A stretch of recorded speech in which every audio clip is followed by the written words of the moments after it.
ಅನುದಿನವೂ ಯೇಸುವಿನೊಂದಿಗೆ. J Shyam ಜೆಬೆದುರೈ. ಅಧ್ಯಾಯ 1. ನನ್ನನ್ನು ಕೈಬಿಡದ ಯೇಸು. ನಿನ್ನನ್ನು ಕೈಬಿಡುವುದಿಲ್ಲ, ತೊರೆಯುವುದಿಲ್ಲ. ಯೆಹೋಶುವ 1:6. ನೋಡಿರಿ, ನಾನು ಯುಗದ ಸಮಾಪ್ತಿಯವರೆಗೂ ಎಲ್ಲ ದಿವಸ ನಿಮ್ಮ ಸಂಗಡ ಇರುತ್ತೇನೆ ಎಂದು ಹೇಳಿದನು. ಮತ್ತಾಯ 28:20. ನನ್ನನ್ನು ಕೈಬಿಡದ ಯೇಸು, ನನ್ನೊಂದಿಗಿರುವ ಯೇಸು, ನನ್ನನ್ನು ತೊರೆಯದ ಯೇಸು, ನನ್ನ ಜೊತೆಗೆ ನಡೆಯುವ ಯೇಸು. ಎಷ್ಟು ಆನಂದ, ಎಷ್ಟು ಹರ್ಷ! ನಾನು ನಿನ್ನನ್ನು ಕೈಬಿಡುವುದಿಲ್ಲ, ನಿನ್ನನ್ನು ತೊರೆಯುವುದಿಲ್ಲ ಎಂಬ ಆತನ ವಾಗ್ದಾನವು ಎಷ್ಟು ಮಧುರವಾದದ್ದು. ಚಿಕ್ಕ ಪ್ರಾಯದಲ್ಲಿ ಹುಣ್ಣಿಮೆಯ ಚಂದ್ರನನ್ನು ನೋಡುವುದೆಂದರೆ ನನಗೆ ಬಹಳ ಆಸೆ. ರಾತ್ರಿ ಸಮಯದಲ್ಲಿ ನಾನು ಎಲ್ಲಿ ಹೋದರೂ ಆ ಚಂದ್ರ ನನ್ನ ಹಾಗೆಯೇ ನಡೆದು ಬರುವಂತೆ ಕಾಣುವುದು. ನಾನು ಓಡಿದರೆ ಅದು ಓಡಿ ಬರುತ್ತದೆ, ನಾನು ನಿಂತರೆ ಅದು ನಿಲ್ಲುತ್ತದೆ. ನಾನು ಮರೆಯಲ್ಲಿ ನಿಂತು ಮೆಲ್ಲಗಿಣಿಕಿ ನೋಡಿದರೆ ಅದು ನನಗಾಗಿಯೇ ಕಾದಿದೆ ಎಂಬಂತೆ ನನ್ನ ಸುಂದರವಾದ ಮುಖವನ್ನು ತೋರಿಸುತ್ತದೆ. ಆ ಚಂದ್ರನನ್ನು ಸೃಷ್ಟಿಸಿದ ಸೃಷ್ಟಿಕರ್ತನು ನನ್ನ ಜೊತೆಯಲ್ಲಿ ಸ್ನೇಹಿತನಾಗಿ ನಡೆದು ಬರುತ್ತಾನೆಂಬುದನ್ನು ತಿಳಿಯದೇ ಇದ್ದೆ. ಆತನ ಪ್ರೀತಿಯ ಆಳವನ್ನು ತಿಳಿಯದವನಾಗಿದ್ದೆ. ಒಂದು ದಿನ ಆತನು ತನ್ನ ಗಾಯಗೊಂಡ ಹಸ್ತವನ್ನು ನನ್ನ ಕಡೆಗೆ ಚಾಚಿದನು, ನನ್ನ ಜೊತೆಗೆ ಒಡಂಬಡಿಕೆ ಮಾಡಿಕೊಂಡನು. ನಿನ್ನನ್ನು ಕೈಬಿಡುವುದಿಲ್ಲ, ತೊರೆಯುವುದಿಲ್ಲ ಎಂದು ವಾಗ್ದಾನ ಮಾಡಿದ್ದಾನೆ. ಕೆಲವು ವೇಳೆ ನಮ್ಮ ಪ್ರೀತಿಗೆ ಪಾತ್ರರಾದವರು ಮನಸ್ತಾಪ ಮಾಡಿಕೊಂಡು ನಮ್ಮನ್ನು ಬಿಟ್ಟು ಹೋದಾಗ ನಮ್ಮ ಹೃದಯಕ್ಕೆ ಎಷ್ಟು ನೋವಾಗುತ್ತದೆ. ಆದರೆ ಪ್ರೀತಿ ಸ್ವರೂಪನಾದ ಯೇಸು ಹೀಗೆ ಹೇಳುತ್ತಾನೆ, ನಿನ್ನನ್ನು ಕೈಬಿಡುವುದಿಲ್ಲ, ತೊರೆಯುವುದಿಲ್ಲ. ಆತನ ಪ್ರೀತಿಯ ವಾರ್ತೆಗಳು ನಮ್ಮ ಕಣ್ಣಿನಲ್ಲಿ ಕಣ್ಣೀರು ಬರುವಂತೆ ಮಾಡುತ್ತದೆ. ಎಷ್ಟೋ ಸಾರಿ ನಾವು ಆತನನ್ನು ಅಲಕ್ಷ್ಯ ಮಾಡಿದ್ದೇವೆ, ದುಃಖಪಡಿಸಿದ್ದೇವೆ. ಆದರೆ ಆತನು ನಮ್ಮನ್ನು ಕೈ ಬಿಡಲಿಲ್ಲ, ತೊರೆಯಲಿಲ್ಲ ಅಲ್ಲವೇ? 1. ಆತನ ಕೃಪೆ ನಿನ್ನನ್ನು ಕೈ ಬಿಡುವುದಿಲ್ಲ. ಬೆಟ್ಟಗಳು ಸ್ಥಳವನ್ನು ಬಿಟ್ಟು ಹೋದವು, ಗುಡ್ಡಗಳು ಕದಲಿಯಾವು, ಆದರೆ ನನ್ನ ಕೃಪೆಯು ನಿನ್ನನ್ನು ಬಿಟ್ಟು ಹೋಗದು ಎಂದು ನಿನ್ನನ್ನು ಕರುಣಿಸುವ ಕರ್ತನು ಅನ್ನುತ್ತಾನೆ. ಯೆಶಾಯ 54:10. ಕರ್ತನು ನಮ್ಮನ್ನು ಕೈಬಿಡದ ಹಾಗೆ ಕೃಪೆಯುಳ್ಳವನಾಗಿದ್ದಾನೆ. ನಮ್ಮ ಜೊತೆಗಿದ್ದವನು ಅನೇಕರು ಈ ಲೋಕವನ್ನು ಬಿಟ್ಟು ಹೋಗಿದ್ದಾರೆ. ಎಷ್ಟೋ ಮಂದಿ ರೋಗಗಳಿಂದ ನರಳುತ್ತಿದ್ದಾರೆ, ಬಡತನದಿಂದ ಕಷ್ಟಪಡುತ್ತಿದ್ದಾರೆ. ಆದರೆ ಕರ್ತನು ನಮ್ಮ ಮೇಲೆ ಕೃಪೆ ತೋರಿಸಿದ್ದಾನೆ. ಕರ್ತನ ಕೃಪೆಯನ್ನು ಅನುಭವದಿಂದ ತಿಳಿದುಕೊಂಡ ಪ್ರವಾದಿಯಾದ ಯೆರೆಮೀಯನು ಹೀಗೆ ಹೇಳುತ್ತಾನೆ, ನಾವು ಉಳಿದಿರುವುದು ಕರ್ತನ ಕರುಣೆಯೇ. ಆತನ ಕೃಪಾವರಗಳು ನಿಂತು ಹೋಗವು, ದಿನ ದಿನವೂ ಹೊಸ ಹೊಸದಾಗಿ ಒದಗುತ್ತದೆ. ನಿನ್ನ ಸತ್ಯ ಸಂಧತೆಯು ದೊಡ್ಡದು. ಪ್ರಲಾಪ 3:22-23. ಕೃಪೆ ಎಂಬ ವಾರ್ತೆಗೆ ಅರ್ಹತೆ ಇಲ್ಲದವರ ಮೇಲೆ ತೋರಿಸುವ ದೇವರ ದಯೆ ಎಂದು ಅರ್ಥ. ಹೌದು, ನಮ್ಮ ಯೋಗ್ಯತೆಯನ್ನು ಅಥವಾ ನಮ್ಮ ಸದ್ಗುಣವನ್ನು ನೋಡಿ ಕರ್ತನು ನಮ್ಮನ್ನು ರಕ್ಷಿಸಲಿಲ್ಲ. ಸತ್ಯವೇದವು ಹೀಗೆ ಹೇಳುತ್ತದೆ, ನಂಬಿಕೆ ಮೂಲಕ ಕೃಪೆಯಿಂದಲೇ ರಕ್ಷಣೆ ಹೊಂದಿದವರಾಗಿದ್ದೀರಿ. ಆ ರಕ್ಷಣೆಯು ನಿಮ್ಮಿಂದುಂಟಾದದಲ್ಲ, ಅದು ದೇವರ ವರವೇ. ಅದು ಪುಣ್ಯಕ್ರಿಯೆಗಳಿಂದ ಉಂಟಾದದ್ದಲ್ಲ. ಆದುದರಿಂದ ಹೊಗಳಿಕೊಳ್ಳುವುದಕ್ಕೆ ಯಾರಿಗೂ ಆಸ್ಪದವಿಲ್ಲ. ಎಫೆಸ 2:8-9. ತನ್ನ ಬಲಹೀನತೆಯನ್ನು ಕುರಿತು ಕರ್ತನಲ್ಲಿ ಬೇಡಿಕೊಂಡ ಅಪೊಸ್ತಲನಾದ ಪೌಲನಿಗೆ ನನ್ನ ಕೃಪೆಯೇ ನಿನಗೆ ಸಾಕು ಎಂದು ಹೇಳಿ ದೃಢಪಡಿಸಿದನು. 2 ಕೊರಿಂಥ 12:9. ಆತನ ಕೃಪೆಯು ನಮ್ಮನ್ನು ಬಿಟ್ಟು ಹೋಗುವುದಿಲ್ಲ. ಆತನ ಕೃಪೆಯ ಅನುಭವವನ್ನು ಪಡೆದ ದಾವೀದನು ಹೀಗೆ ಹೇಳುತ್ತಾನೆ, ನಿನ್ನ ಪ್ರೇಮಾನುಭವವು ಜೀವಕ್ಕಿಂತ ಶ್ರೇಷ್ಠ. ನನ್ನ ಬಾಯಿ ನಿನ್ನನ್ನು ಕೀರ್ತಿಸುವುದು. ಕೀರ್ತನೆ 63:3. ದಾವೀದನು ಬಹಳ ಉತ್ಸಾಹದಿಂದ ಹೀಗೆ ಬರೆಯುತ್ತಾನೆ, ಆದುದರಿಂದ ಭೂಮಿಯು ಮಾರ್ಪಟ್ಟರೂ ಬೆಟ್ಟಗಳು ಸಮುದ್ರದಲ್ಲಿ ಮುಳುಗಿ ಹೋದರೂ ನಮಗೇನು ಭಯವಿಲ್ಲ. ಸಮುದ್ರವು ಘೋಷಿಸುತ್ತಾ ನೊರೆಯನ್ನು ಕಾರಿದರೇನು, ಅದರ ಅಲ್ಲೋಲ ಕಲ್ಲೋಲಕಗಳಿಂದ ಪರ್ವತಗಳು ಚಲಿಸಿದರೇನು. ಕೀರ್ತನೆ 46:2-3. ಸಮಾಧಾನ ಬಿಟ್ಟು ಹೋಗುವುದಿಲ್ಲ, ಆದರೆ ನನ್ನ ಕೃಪೆಯು ನಿನ್ನನ್ನು ಬಿಟ್ಟು ಹೋಗದು. ಸಮಾಧಾನದ ನನ್ನ ಒಪ್ಪಂದವು ಕದಲದು ಎಂದು ನಿನ್ನನ್ನು ಕರುಣಿಸುವ ಕರ್ತನು ಅನ್ನುತ್ತಾನೆ. ಯೆಶಾಯ 54:10. ಕರ್ತನು ನಮ್ಮನ್ನು ಕೈಬಿಡುವುದಿಲ್ಲ, ಆತನ ಕೃಪೆಯು ಬಿಟ್ಟು ಹೋಗುವುದಿಲ್ಲ.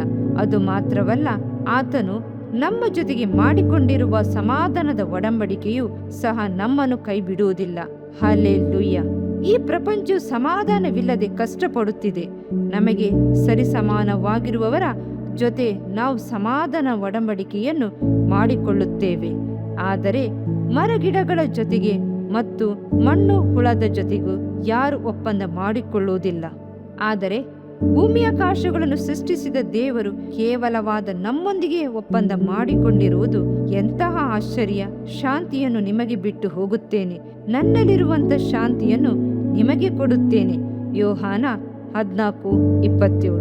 ದೇವ ಮಗುವೆ, ನಿನ್ನ ಕುಟುಂಬದಲ್ಲಿ ಸಮಾಧಾನವಿಲ್ಲದಿರುವಾಗ ಕಹಿಯಾದ ಅನುಭವ, ಕಠಿಣವಾದ ವಾರ್ತೆಗಳು ನಿನ್ನ ಹೃದಯವನ್ನು ಹಿಂಡುವಾಗ ನೀನು ಮೌನವಾಗಿ ಕರ್ತನ ಪಾದಗಳ ಬಳಿಗೆ ಬಂದು ಆತನು ನಿನ್ನೊಂದಿಗೆ ಮಾಡಿಕೊಂಡ ಸಮಾಧಾನದ ವಾಗ್ದಾನವನ್ನು ಜ್ಞಾಪಕ ಮಾಡಿಕೊ. ಆತನ ಹೆಸರು ಸಮಾಧಾನದ ಪ್ರಭು. ಯೆಶಾಯ 9:6. ಆಗ ಎಲ್ಲ ಗ್ರಹಿಕೆಗಳನ್ನು ಮೀರುವ ದೇವಶಾಂತಿಯು ನಿಮ್ಮ ಹೃದಯಗಳನ್ನು ಯೋಚನೆಗಳನ್ನು ಕ್ರಿಸ್ತ ಯೇಸುವಿನಲ್ಲಿ ಕಾಯುವುದು. ಫಿಲಿಪ್ಪಿ 4:7. ದೇವ ಮಗುವೆ, ದೇವಶಾಂತಿಯು ನಿನ್ನನ್ನು ಬಿಟ್ಟು ಹೋಗುವುದಿಲ್ಲ. 3. ಅಗ್ನಿಸ್ತಂಭವು ಮೇಘಸ್ತಂಭವು ನಿನ್ನನ್ನು ಬಿಟ್ಟು ಹೋಗದು. ಹಗಲಲ್ಲಿ ಮೇಘಸ್ತಂಭವು, ರಾತ್ರಿಯಲ್ಲಿ ಅಗ್ನಿಸ್ತಂಭವು ಜನರ ಮುಂದೆ ತಪ್ಪದೆ ಕಾಣಿಸಿದವು. ವಿಮೋಚನೆ ಕಾಂಡ 13:22. ಕರ್ತನು ಇಸ್ರಾಯೇಲರನ್ನು ಐಗುಪ್ತ ದೇಶದಿಂದ ಬಿಡುಗಡೆ ಮಾಡಿ ಅವರನ್ನು ಮರಳುಗಾಡಿನಲ್ಲಿ ನಡೆಸುತ್ತಾ ಬಂದನು. ಆಗ ಆತನು ಅವರನ್ನು ಕೈಬಿಡದೆ ಅವರ ಮೇಲೆ ಕನಿಕರ ಉಳ್ಳವನಾಗಿ ಬಿಸಿಲಿನ ತಾಪವು ಅವರಿಗೆ ಸೋಕದಂತೆ ಮೇಘಸ್ತಂಭವು ಅವರಿಗೆ ನೆರಳು ಕೊಡುವಂತೆ ಮಾಡಿದನು. ಆ ಸ್ತಂಭವು ಅವರಿಗೆ ನೆರಳು ಕೊಡುವುದು ಮಾತ್ರವಲ್ಲ, ಅದು ಮಾರ್ಗದರ್ಶನವಾಗಿ ಅವರಿಗೆ ದಾರಿ ತೋರಿಸಿತು. ದೇವ ಮಗುವೆ, ನಾವು ಪರಮ ಕಾನಾನ್ ದೇಶಕ್ಕೆ ಪ್ರಯಾಣ ಮಾಡುತ್ತಿದ್ದೇವೆ. ಇಂದು ಸತ್ಯವೇದವು ನಮ್ಮ ಕೈಗಳಲ್ಲಿದೆ. ಅದು ನಮ್ಮನ್ನು ಕೈ ಬಿಡದಂತೆಯೂ ದಾರಿ ತೋರಿಸುವಂತೆಯೂ ಕರ್ತನು ಕೃಪೆ ದಯಪಾಲಿಸಿದ್ದಾನೆ. ಆದುದರಿಂದಲೇ ದಾವೀದನು ಹೀಗೆ ಹೇಳುತ್ತಾನೆ, ನಿನ್ನ ವಾಕ್ಯವು ನನ್ನ ಕಾಲಿಗೆ ದೀಪವು, ನನ್ನ ದಾರಿಗೆ ಬೆಳಕೂ ಆಗಿದ್ದಾನೆ. ಕೀರ್ತನೆ 119:105. ಅಗ್ನಿಸ್ತಂಭವು ಅಗಲುವುದಿಲ್ಲ. ರಾತ್ರಿಯಲ್ಲಿ ಬೆಳಕು ಕೊಡಲು ಕರ್ತನು ಅಗ್ನಿಸ್ತಂಭಕ್ಕೆ ಕಟ್ಟಲೆ ಇಟ್ಟನು. ಪ್ರಾರ್ಥನಾ ಕಂಬವಾಗಿ ಜಯಧ್ವಜವಾಗಿ ಆ ಸ್ತಂಭವು ಬೆಳಕನ್ನು ಚೆಲ್ಲಿ ಇಸ್ರಾಯೇಲರ ಮಧ್ಯೆ ಹೊರಡಿತು. ಇಸ್ರಾಯೇಲರಿಗೆ ಬೆಳಕನ್ನು ತಂದ ಅದೇ ಅಗ್ನಿಸ್ತಂಭವು ಐಗುಪ್ತರಿಗೆ ಕಾರ್ಗತ್ತಲಿನ ಸ್ತಂಭವಾಗಿ ತೋರಿತು. ದೇವ ಮಗುವೆ, ನಿನ್ನ ನಂಬಿಕೆ ಕಣ್ಣುಗಳಿಂದ ನಿನ್ನನ್ನು ದಾರಿ ನಡೆಸುತ್ತಿರುವ ಕರ್ತನನ್ನು ದೃಷ್ಟಿಸಿ ನೋಡು. ಆತನ ಅಗ್ನಿಸ್ತಂಭವನ್ನು ನಂಬಿಕೆಯಿಂದ ನೋಡು, ಆಗ ನೀನು ಬಲಗೊಳ್ಳುವಿ. ಎಲೀಷನ ಆಳು ಶತ್ರುಗಳನ್ನು ನೋಡಿ ಅಂಜಿದನು, ಅವನಿಗೆ ನಂಬಿಕೆ ಇಲ್ಲ. ಆಗ ಎಲೀಷನು ಅವನಿಗಾಗಿ ಪ್ರಾರ್ಥಿಸಿದನು, ಕರ್ತನೆ, ಇವನು ನೋಡುವಂತೆ ಇವನ ಕಣ್ಣುಗಳನ್ನು ತೆರೆ ಎಂದು ಪ್ರಾರ್ಥಿಸಲು ಕರ್ತನು ಅವನ ಕಣ್ಣುಗಳನ್ನು ತೆರೆದನು. ಆಗ ಎಲೀಷನ ರಕ್ಷಣೆಗಾಗಿ ಸುತ್ತಣ ಗುಡ್ಡಗಳಲ್ಲಿ ಬಂದು ನಿಂತಿದ್ದ ಅಗ್ನಿಮಯವಾದ ರಥಾಶ್ವಗಳು ಆ ಸೇವಕನಿಗೆ ಕಂಡವು. 2 ಅರಸು 6:17. ದೇವ ಮಗುವೆ, ನಿನಗೆ ವಿರೋಧವಾಗಿ ಬರುವವರನ್ನು ನೋಡಿ ಭಯಪಡಬೇಡ, ಮನಸ್ಸಿನಲ್ಲಿ ಬೇಸರಗೊಳ್ಳಬೇಡ. ಕರ್ತನು ಎಂದಿಗೂ ನಿನ್ನನ್ನು ಕೈ ಬಿಡುವನಲ್ಲ. ನೀನು ಜಲರಾಶಿಗಳನ್ನು ಹಾದು ಹೋಗುವಾಗ ನಾನು ನಿನ್ನ ಸಂಗಡ ಇರುವೆನು. ನದಿಗಳನ್ನು ದಾಟುವಾಗ ಅವು ನಿನ್ನನ್ನು ಮುಳುಗಿಸವು. ಉರಿಯಲ್ಲಿ ನಡೆಯುವಾಗ ನೀನು ಕಂದದಿರುವಿ, ಜ್ವಾಲೆಯು ನಿನ್ನನ್ನು ದಹಿಸದು. ಯೆಶಾಯ 43:2. ಹೀಗೆ ಆತನು ವಾಗ್ದಾನ ಮಾಡಿದ್ದಾನೆ.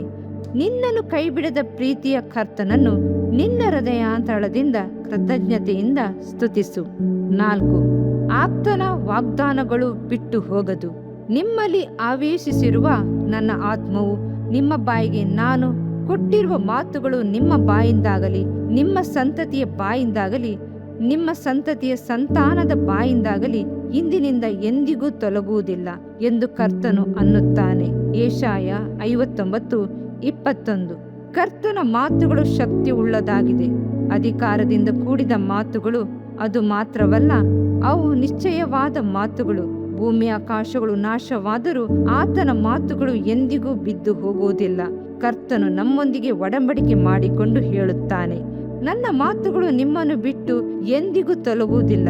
ಈ ಮಾತು ಎಷ್ಟು ಸತ್ಯ! ಕರ್ತನ ವಾಕ್ಯಗಳನ್ನು ದಾವೀದನು ಆತುರದಿಂದ ಕಂಡುಕೊಂಡನು. ಅವುಗಳನ್ನು ಜೇನಿಗಿಂತಲೂ ಮಧುರವಾದುದೆಂದು ತಿಳಿದುಕೊಂಡನು. ಆ ವಾಕ್ಯಗಳನ್ನು ಬಂಗಾರಕ್ಕಿಂತಲೂ ಶೋಧಿಸಿದ ಬಂಗಾರಕ್ಕಿಂತಲೂ ಬೆಲೆಯುಳ್ಳದಾಗಿದೆ ಎಂದು ಕೊಂಡಾಡಿದನು. ಅವನು ಮಾಡಿದ ಪ್ರಾರ್ಥನೆ ಏನು ಗೊತ್ತೇ? ಸತ್ಯವಾಕ್ಯವನ್ನು ನನ್ನ ಬಾಯಿಂದ ತೆಗೆಯಬೇಡ, ನಿನ್ನ ನ್ಯಾಯವಿಧಿಗಳನ್ನು ನಿರೀಕ್ಷಿಸಿಕೊಂಡಿದ್ದೇನೆ. ಕೀರ್ತನೆ 119:43. ಕರ್ತನ ವಾಕ್ಯವು ಯಾವಾಗಲೂ ನಮ್ಮ ಬಾಯಿಯನ್ನು ಬಿಟ್ಟು ಅಗಲದಿರಲಿ. ಕರ್ತನ ವಾಕ್ಯಗಳಿಂದ ಜಯ ಹೊಂದೋಣ. ಕರ್ತನ ವಚನದಿಂದ ಶತ್ರುವನ್ನು ಸೋಲಿಸೋಣ. ಕರ್ತನ ವಾಕ್ಯದಿಂದ ವಾಗ್ದಾನಗಳನ್ನು ಸ್ವತಂತ್ರಿಸಿಕೊಳ್ಳೋಣ. ಕರ್ತನು ಹೀಗೆ ಹೇಳುತ್ತಾನೆ, ಹಾಗೆಯೇ ನನ್ನ ಬಾಯಿಯಿಂದ ಹೊರಟ ಮಾತು ನನ್ನ ಇಷ್ಟಾರ್ಥವನ್ನು ನೆರವೇರಿಸಿ ನಾನು ಉದ್ದೇಶಿಸಿದ್ದನ್ನು ಕೈಗೂಡಿಸಿದ ಹೊರತು ನನ್ನ ಕಡೆಗೆ ವ್ಯರ್ಥವಾಗಿ ಹಿಂದಿರುಗುವುದಿಲ್ಲ. ಯೆಶಾಯ 55:11. 5. ಪವಿತ್ರಾತ್ಮನು ಬಿಟ್ಟು ಹೋಗುವುದಿಲ್ಲ. ಆಗ ನಾನು ತಂದೆಯನ್ನು ಕೇಳಿಕೊಳ್ಳುವೆನು, ಆತನು ನಿಮಗೆ ಬೇರೊಬ್ಬ ಸಹಾಯಕನನ್ನು ಸದಾಕಾಲ ನಿಮ್ಮ ಸಂಗಡ ಇರುವುದಕ್ಕೆ ಕೊಡುವೆನು. ಯೋಹಾನ 14:16. ಸದಾಕಾಲ ನಿಮ್ಮ ಸಂಗಡ ಇರುವುದಕ್ಕೆ ಎಂದು ಯೇಸು ಹೇಳಿದ ಮಾತನ್ನು ಗಮನಿಸಿರಿ. ನಿನ್ನ ಜೊತೆಗೆ ನಿನ್ನಲ್ಲಿ ಪವಿತ್ರಾತ್ಮನು ಇರುವುದನ್ನು ನೀನು ಗಮನಿಸು. ಯಾವಾಗಲೂ ಸಂದರ್ಭದಲ್ಲಿಯೂ ಪವಿತ್ರಾತ್ಮನನ್ನು ದುಃಖಪಡಿಸಬೇಡ. ಆತನು ಪಾರಿವಾಳದಂತೆ ಸೂಕ್ಷ್ಮವಾದವನು. ಅದೇ ಸಮಯದಲ್ಲಿ ನಿನ್ನ ಆತ್ಮವನ್ನು ಬಲಪಡಿಸುವನಾಗಿದ್ದಾನೆ. ಆ ದಿನಗಳಲ್ಲಿ ಪವಿತ್ರಾತ್ಮನು ಶಿಷ್ಯರ ಜೊತೆಗಿದ್ದುಕೊಂಡು ಅದ್ಭುತಗಳನ್ನು ಸೂಚಕ ಕಾರ್ಯಗಳನ್ನು ಮಾಡಿ ವಾಕ್ಯಗಳನ್ನು ದೃಢಪಡಿಸಿದನು. ಈಗಲೂ ಆತನು ನಿನ್ನನ್ನು ಆತ್ಮೀಯ ವರಗಳಿಂದಲೂ ಫಲಗಳಿಂದಲೂ ಅಲಂಕರಿಸಲು ನಿನ್ನ ಜೊತೆಯಲ್ಲಿದ್ದಾನೆ. ಆತನು ಎಂದಿಗೂ ನಿನ್ನನ್ನು ಬಿಟ್ಟು ಹೋಗುವುದಿಲ್ಲ. 6. ಕ್ರಿಸ್ತನು ಎಂದಿಗೂ ಕೈ ಬಿಡುವುದಿಲ್ಲ.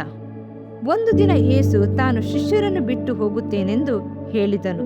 ನಾನು ಹೋಗುವಲ್ಲಿಗೆ ನೀವು ಬರಲಾರಿರಿ ಎಂದು ಹೇಳಿದನು. ಯೋಹಾನ 13:33. ಆ ಸಮಯದಲ್ಲಿ ಕಪಟವನ್ನೇ ಅರಿಯದ ಆ ಶಿಷ್ಯರು ದುಃಖಪಟ್ಟರು. ಆಗ ತೋಮನು ಸಂದೇಹದಿಂದ ಹೀಗೆ ಕೇಳಿದನು, ಸ್ವಾಮಿ, ನೀನು ಎಲ್ಲಿಗೆ ಹೋಗುತ್ತೀಯೋ ನಮಗೆ ತಿಳಿಯದು, ಮಾರ್ಗವು ಹೇಗೆ ತಿಳಿದಿತು ಎಂದು ಕೇಳಿದನು. ಯೋಹಾನ 14:5.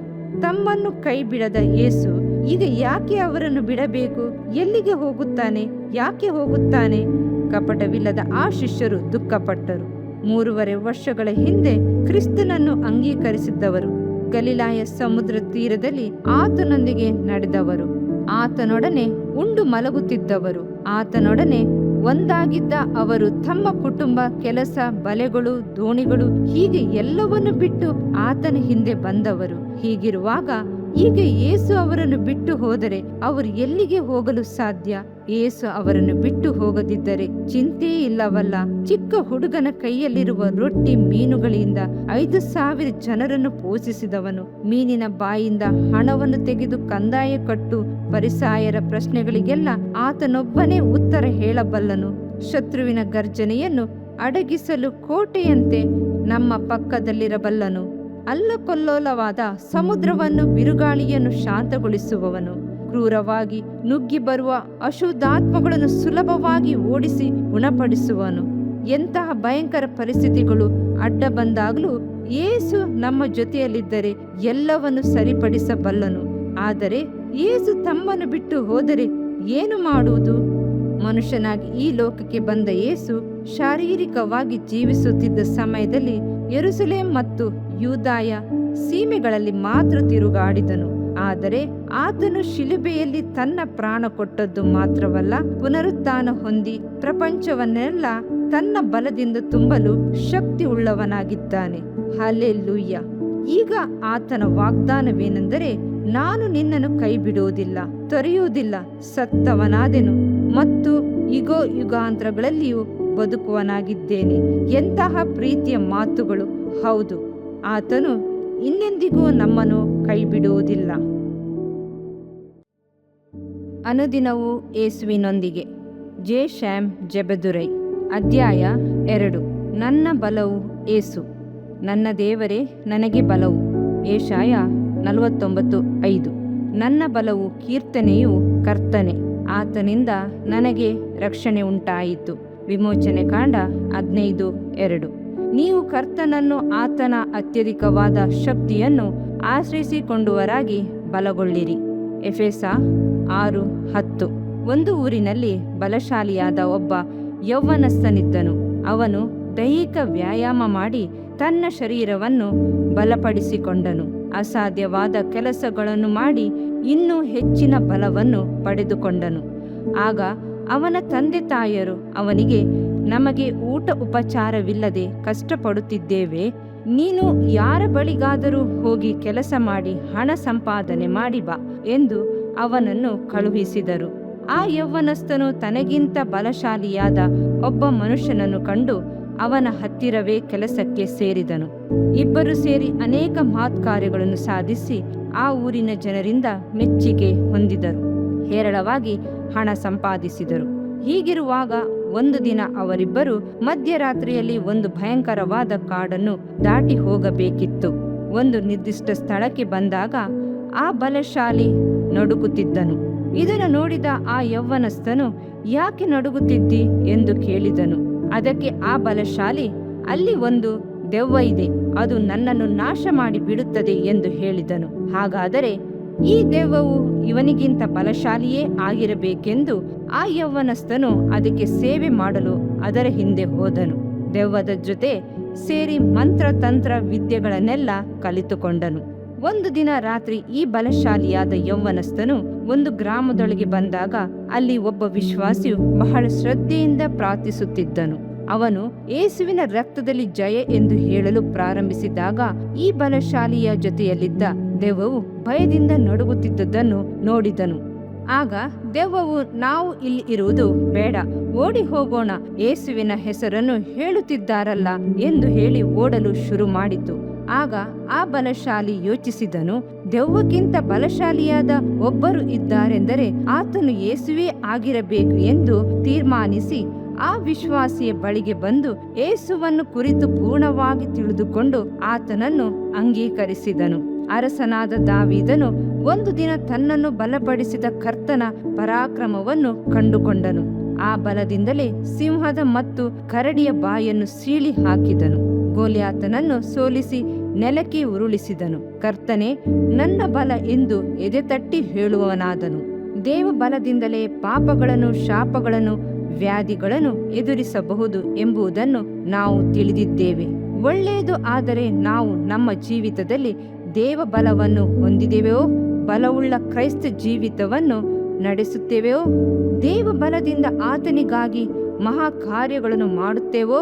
ಹಾಗಿಲ್ಲದೆ ಬಲಹೀನರಾಗಿ ನಡುಗುವರಾಗಿದ್ದೇವೋ? ಬಲಶಾಲಿಯಾದ ಕರ್ತನನ್ನು ಸ್ವತಂತ್ರಿಸಿಕೊಳ್ಳುವುದು ಹೇಗೆ? ದೇವ ಬಲವನ್ನು ಹೊಂದಿಕೊಳ್ಳುವುದು ಹೇಗೆ? 1. ಕರ್ತನ ಹೆಸರಿನಲ್ಲಿ ಬರುವ ಬಲ. ನನ್ನ ಬಲವಾಗಿರುವ ಕರ್ತನೇ, ನಿನ್ನಲ್ಲಿಯೇ ಮಮತೆ ಇಡುತ್ತೇನೆ. ಕೀರ್ತನೆ 18:1. ಕರ್ತನ ನಾಮದಲ್ಲಿ ಬಲವು ಅಡಗಿದೆ. ಆತನ ನಾಮವನ್ನು ಹೇಳುವಾಗೆಲ್ಲ ದೇವ ಬಲವು ಪರಲೋಕದಿಂದ ಇಳಿದು ಬರುತ್ತದೆ. ಇದನ್ನು ಕುರಿತು ಪೌಲನು ಹೀಗೆ ಹೇಳಿದ್ದಾನೆ, ಆದುದರಿಂದ ಸ್ವರ್ಗ, ಮೃತ್ಯು, ಪಾತಾಳಗಳಲ್ಲಿರುವೆಲ್ಲವೂ ಯೇಸುವಿನ ಹೆಸರಿನಲ್ಲಿ ಅಡ್ಡಬಿದ್ದು ಯೇಸು ಕ್ರಿಸ್ತನನ್ನು ಒಡೆಯನೆಂದು ಪ್ರತಿಜ್ಞೆ ಮಾಡಿ ತಂದೆಯಾದ ದೇವರಿಗೆ ಘನವನ್ನು ಸಲ್ಲಿಸುವರು. ಫಿಲಿಪ್ಪಿ 2:10-11. ದೇವ ಮಗುವೆ, ನೀನು ಬಲಹೀನನಾಗಿ ಬಿಟ್ಟೆಯಾ? ವ್ಯಸನ ಪಡಬೇಡ, ಕ್ರಿಸ್ತನಲ್ಲಿ ಬಲಗೊಳ್ಳು.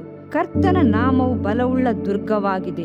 ನೀತಿವಂತನು ಅದರೊಳಗೆ ಹೋಗಿ ಸುರಕ್ಷಿತವಾಗಿರುವನು. ನನ್ನ ಹೆಸರಿನಲ್ಲಿ ನೀನು ಏನೇನು ಬೇಡಿಕೊಳ್ಳುವಿರೋ ಅದು ನಿಮಗೆ ದೊರಕುವುದು ಎಂದು ಕರ್ತನು ವಾಗ್ದಾನ ಮಾಡಿದ್ದಾನೆ.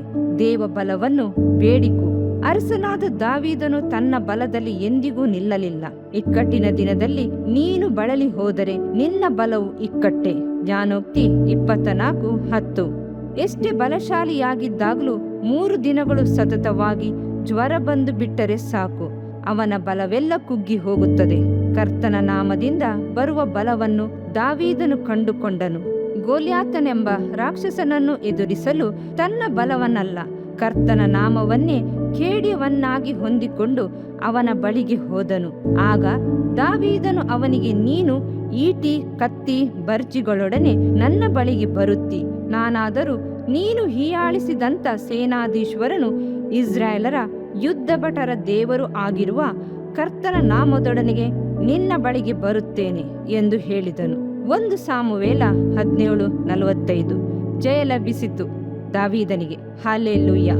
ದೇವ ಮಗುವೆ, ಕರ್ತನ ನಾಮವನ್ನು ಹೇಳಿ ಆತನನ್ನು ಕರೆ. ಕರ್ತನ ನಾಮದಿಂದ ಸೈತಾನನನ್ನು ಎದುರಿಸಿ ನಿಲ್ಲು. ಕರ್ತನ ನಾಮವನ್ನೇ ಕೇಡ್ಯವಾಗಿ ಹೊಂದಿಕೋ. ಆಹಾ, ಕರ್ತನಾದ ದೇವರು ಶೂರನಾಗಿ ಬರುವನು. ಯೆಶಾಯ 40:10. 2. ಪ್ರಾರ್ಥನೆಯಿಂದ ಬರುವ ಬಲ. ಕರ್ತನನ್ನು ನಿರೀಕ್ಷಿಸುವವರು ಹೊಸ ಬಲವನ್ನು ಹೊಂದುವರು. ಹದ್ದುಗಳಂತೆ ರೆಕ್ಕೆಗಳನ್ನು ಚಾಚಿಕೊಂಡು ಏರುವರು. ಓಡಿ ದಣಿಯರು, ನಡೆದು ಬಳಲರು.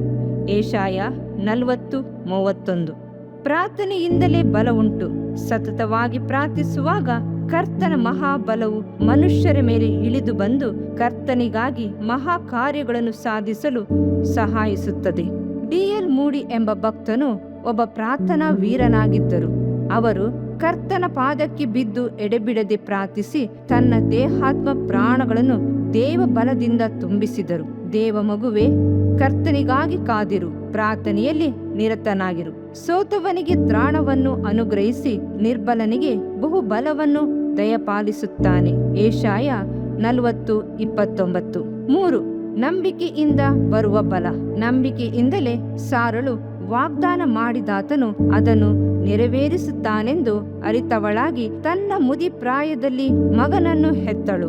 ಕರ್ತನೇ ನನ್ನ ಬಲ ಎಂದು ಸಾರಳು ನಂಬಿದಳು. ಇಬ್ರಿಯ 11ನೇ ಅಧ್ಯಾಯದಲ್ಲಿ ಹೇಳಲ್ಪಟ್ಟಿರುವ ನಂಬಿಕೆಯ ವೀರರ ಪಟ್ಟಿಯನ್ನು ಓದಿ ನೋಡಿರಿ. ಅವರೆಲ್ಲರೂ ಬಲಹೀನರೇ, ಸಾಧಾರಣ ಜನರೇ.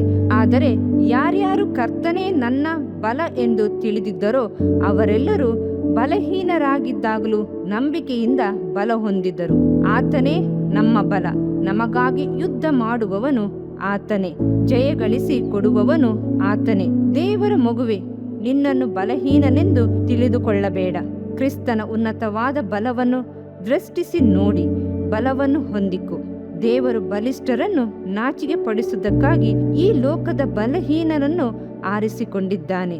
1 ಕೊರಿಂಥ 1:27. ಬಲವನ್ನು ಹೊಂದಿಕೊ. ನೀನು ಬಾಲಕರ ಮತ್ತು ಮೊಲೆಕೂಸುಗಳ ಬಾಯಿಂದ ಬಲವಾದ ಸಾಕ್ಷಿ ಉಂಟಾಗುವಂತೆ ಮಾಡಿದ್ದಿ. ಕೀರ್ತನೆ 8:2. ಹೌದು, ಬಾಲಕರ ಬಾಯಿಂದ ದೇವರು ಮಹಾಬಲವನ್ನು ಅನುಗ್ರಹಿಸುವನಾಗಿದ್ದಾನೆ. ನಿನ್ನ ಕೈಗೆ ಸಿಕ್ಕಿದ ಕೆಲಸವನ್ನೆಲ್ಲ ನಿನ್ನ ಪೂರ್ಣ ಶಕ್ತಿಯಿಂದ ಮಾಡು. ಪ್ರಸಂಗಿ 9:10. ಆಗ ನೀನು ಬಲದ ಮೇಲೆ ಬಲವನ್ನು ಹೊಂದಿಕೊಳ್ಳುವಿ. 4. ಪರಿಶುದ್ಧಾತ್ಮನಿಂದ ಬರುವ ಬಲ.